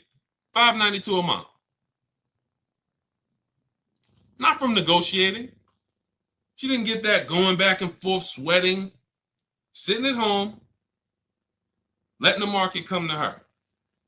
So a presidency is not going to change anything. No matter what the market does, we are going to be getting below market lease deals, below market purchase deals, below market used car deals. It's not going to change. People with no strategies are going to just broadcast to you. There's no deals out here. When you hear that, don't believe it. Look, if you're in our world, all you'll do is just feel bad for them, man. Listen, man, you should check this book out. Get all these offers, man. You like call around. Even if you tell them, call around. Get at least 5 offers. Even if you can't get them to come over to our world, totally. Hey, call around, man. Call a couple dealers. Get at least 5 offers. Don't just go to this one-to-one thing. Oh, man, yeah, cars are expensive now. Anyone talking like that, they don't know how to shop. So what they want to do is broadcast that to you and have you be like, oh, there's no deals out here. Now you walk into a dealership and you just like, hey, yeah, man, you know, I know it's no deal. I think about we used to get deals back in the day, man. We would get big discounts off, and the car salesman sitting there like, yeah, it's crazy how the market's changed, right? Like we can't even, you know, these cars are now selling for, you know, there's no cars out here, right? You know, inventory is still limited. Is it? Yeah, man, it's, yeah, after the pandemic, you know, we had the pandemic with the chips, you know, we had the, you know, then we had the strike. You remember the auto worker strike? Yeah, that's right. Dang, man, it's like we just keep getting hit like, oh, and then we just got to pay it, right? It just falls on us. Yeah, it's sad, but look, here's what I do. I'm going to talk to my manager, and we're going to make you the best possible deal we can. I guarantee you that. All right, man, you're going to have to work with me. Man, you sitting there with a shark. You are blood in a shark's mouth. He can taste it. You just said everything I need you to say for me to know that I'm about to make 5, 10. I might make a $1,200, $1,500 commission on you because I'm gonna make 10 grand for the dealership. These people are not your friends. And look, I'm the bad news first person. Look, I don't leave you there though. So I'm not the person who sits here and just goes bad news. But I gotta tell you that that you shopping the way they have programmed you to shop is bad. I can't sit here and make it look like you guys are doing okay. You know, just keep going that way. Let me teach you some negotiating tactics to go back and forth with these car salesmen that negotiate 3 times a day, 15 times a week on cars, and you never know what they own the car for, but I'm going to give you some tactics where you could go toe-to-toe with them, and you can't win. You don't know what they own the car for. You don't know. The name of the game is step out of it, step back, relax at home where you're in control, use the internet, a beautiful tool that allows us to shop for TVs, shop for groceries. We can shop for all of these things comparatively, right? Using the internet. We just use it for cars. That's exactly, Sherwin. That's why we need the 25-5. Exactly. How can you tell if you're getting a deal when you're looking for a vehicle that is being marked up? Multiple offers. It's very simple. We expose the dealers who are charging high prices. Let's go back to Teddy's deal. I would assume that on Teddy's BMW here, $73,000 BMW, he said his highest offer, he said, I received 10 offers. I only used the scripts provided. That's the email scripts. closed on a 2024 BMW i4 M50, $856 a month. His highest offer during this process was $1,123. There's no doubt that that was a marked up offer. That dealer is going to sell that car to someone else. But when we shop, we're talking to people online by email and we're getting their best offers. Some dealers' best offers are marked up. That's just what they do. They would rather not sell the car to us because they know someone's going to walk in tomorrow that I could sell this car to for $1,100 a month. No problem. It's just not going to be me, or it's not going to be one of us. But that's okay, because if they weren't selling it for $1,100 a month, they wouldn't have made that offer to Teddy when he gave them everything they needed to make him an offer. Here's our offer, Teddy. Take it or leave it. It's $1,100 a month. No problem. But I got another offer for $986, and his best offer ends up being $856 a month. So it's not about negotiating with dealers with markups. It's about exposing the dealers who don't have markups. It's about exposing the dealers who have markup. Okay, yep, I can see you just, yep. Hey, this one dealer said it's no rebates on the car. He didn't include the rebates in our offer. That's fine. Hey, this other offer over here, great. Oh, he says it's $5.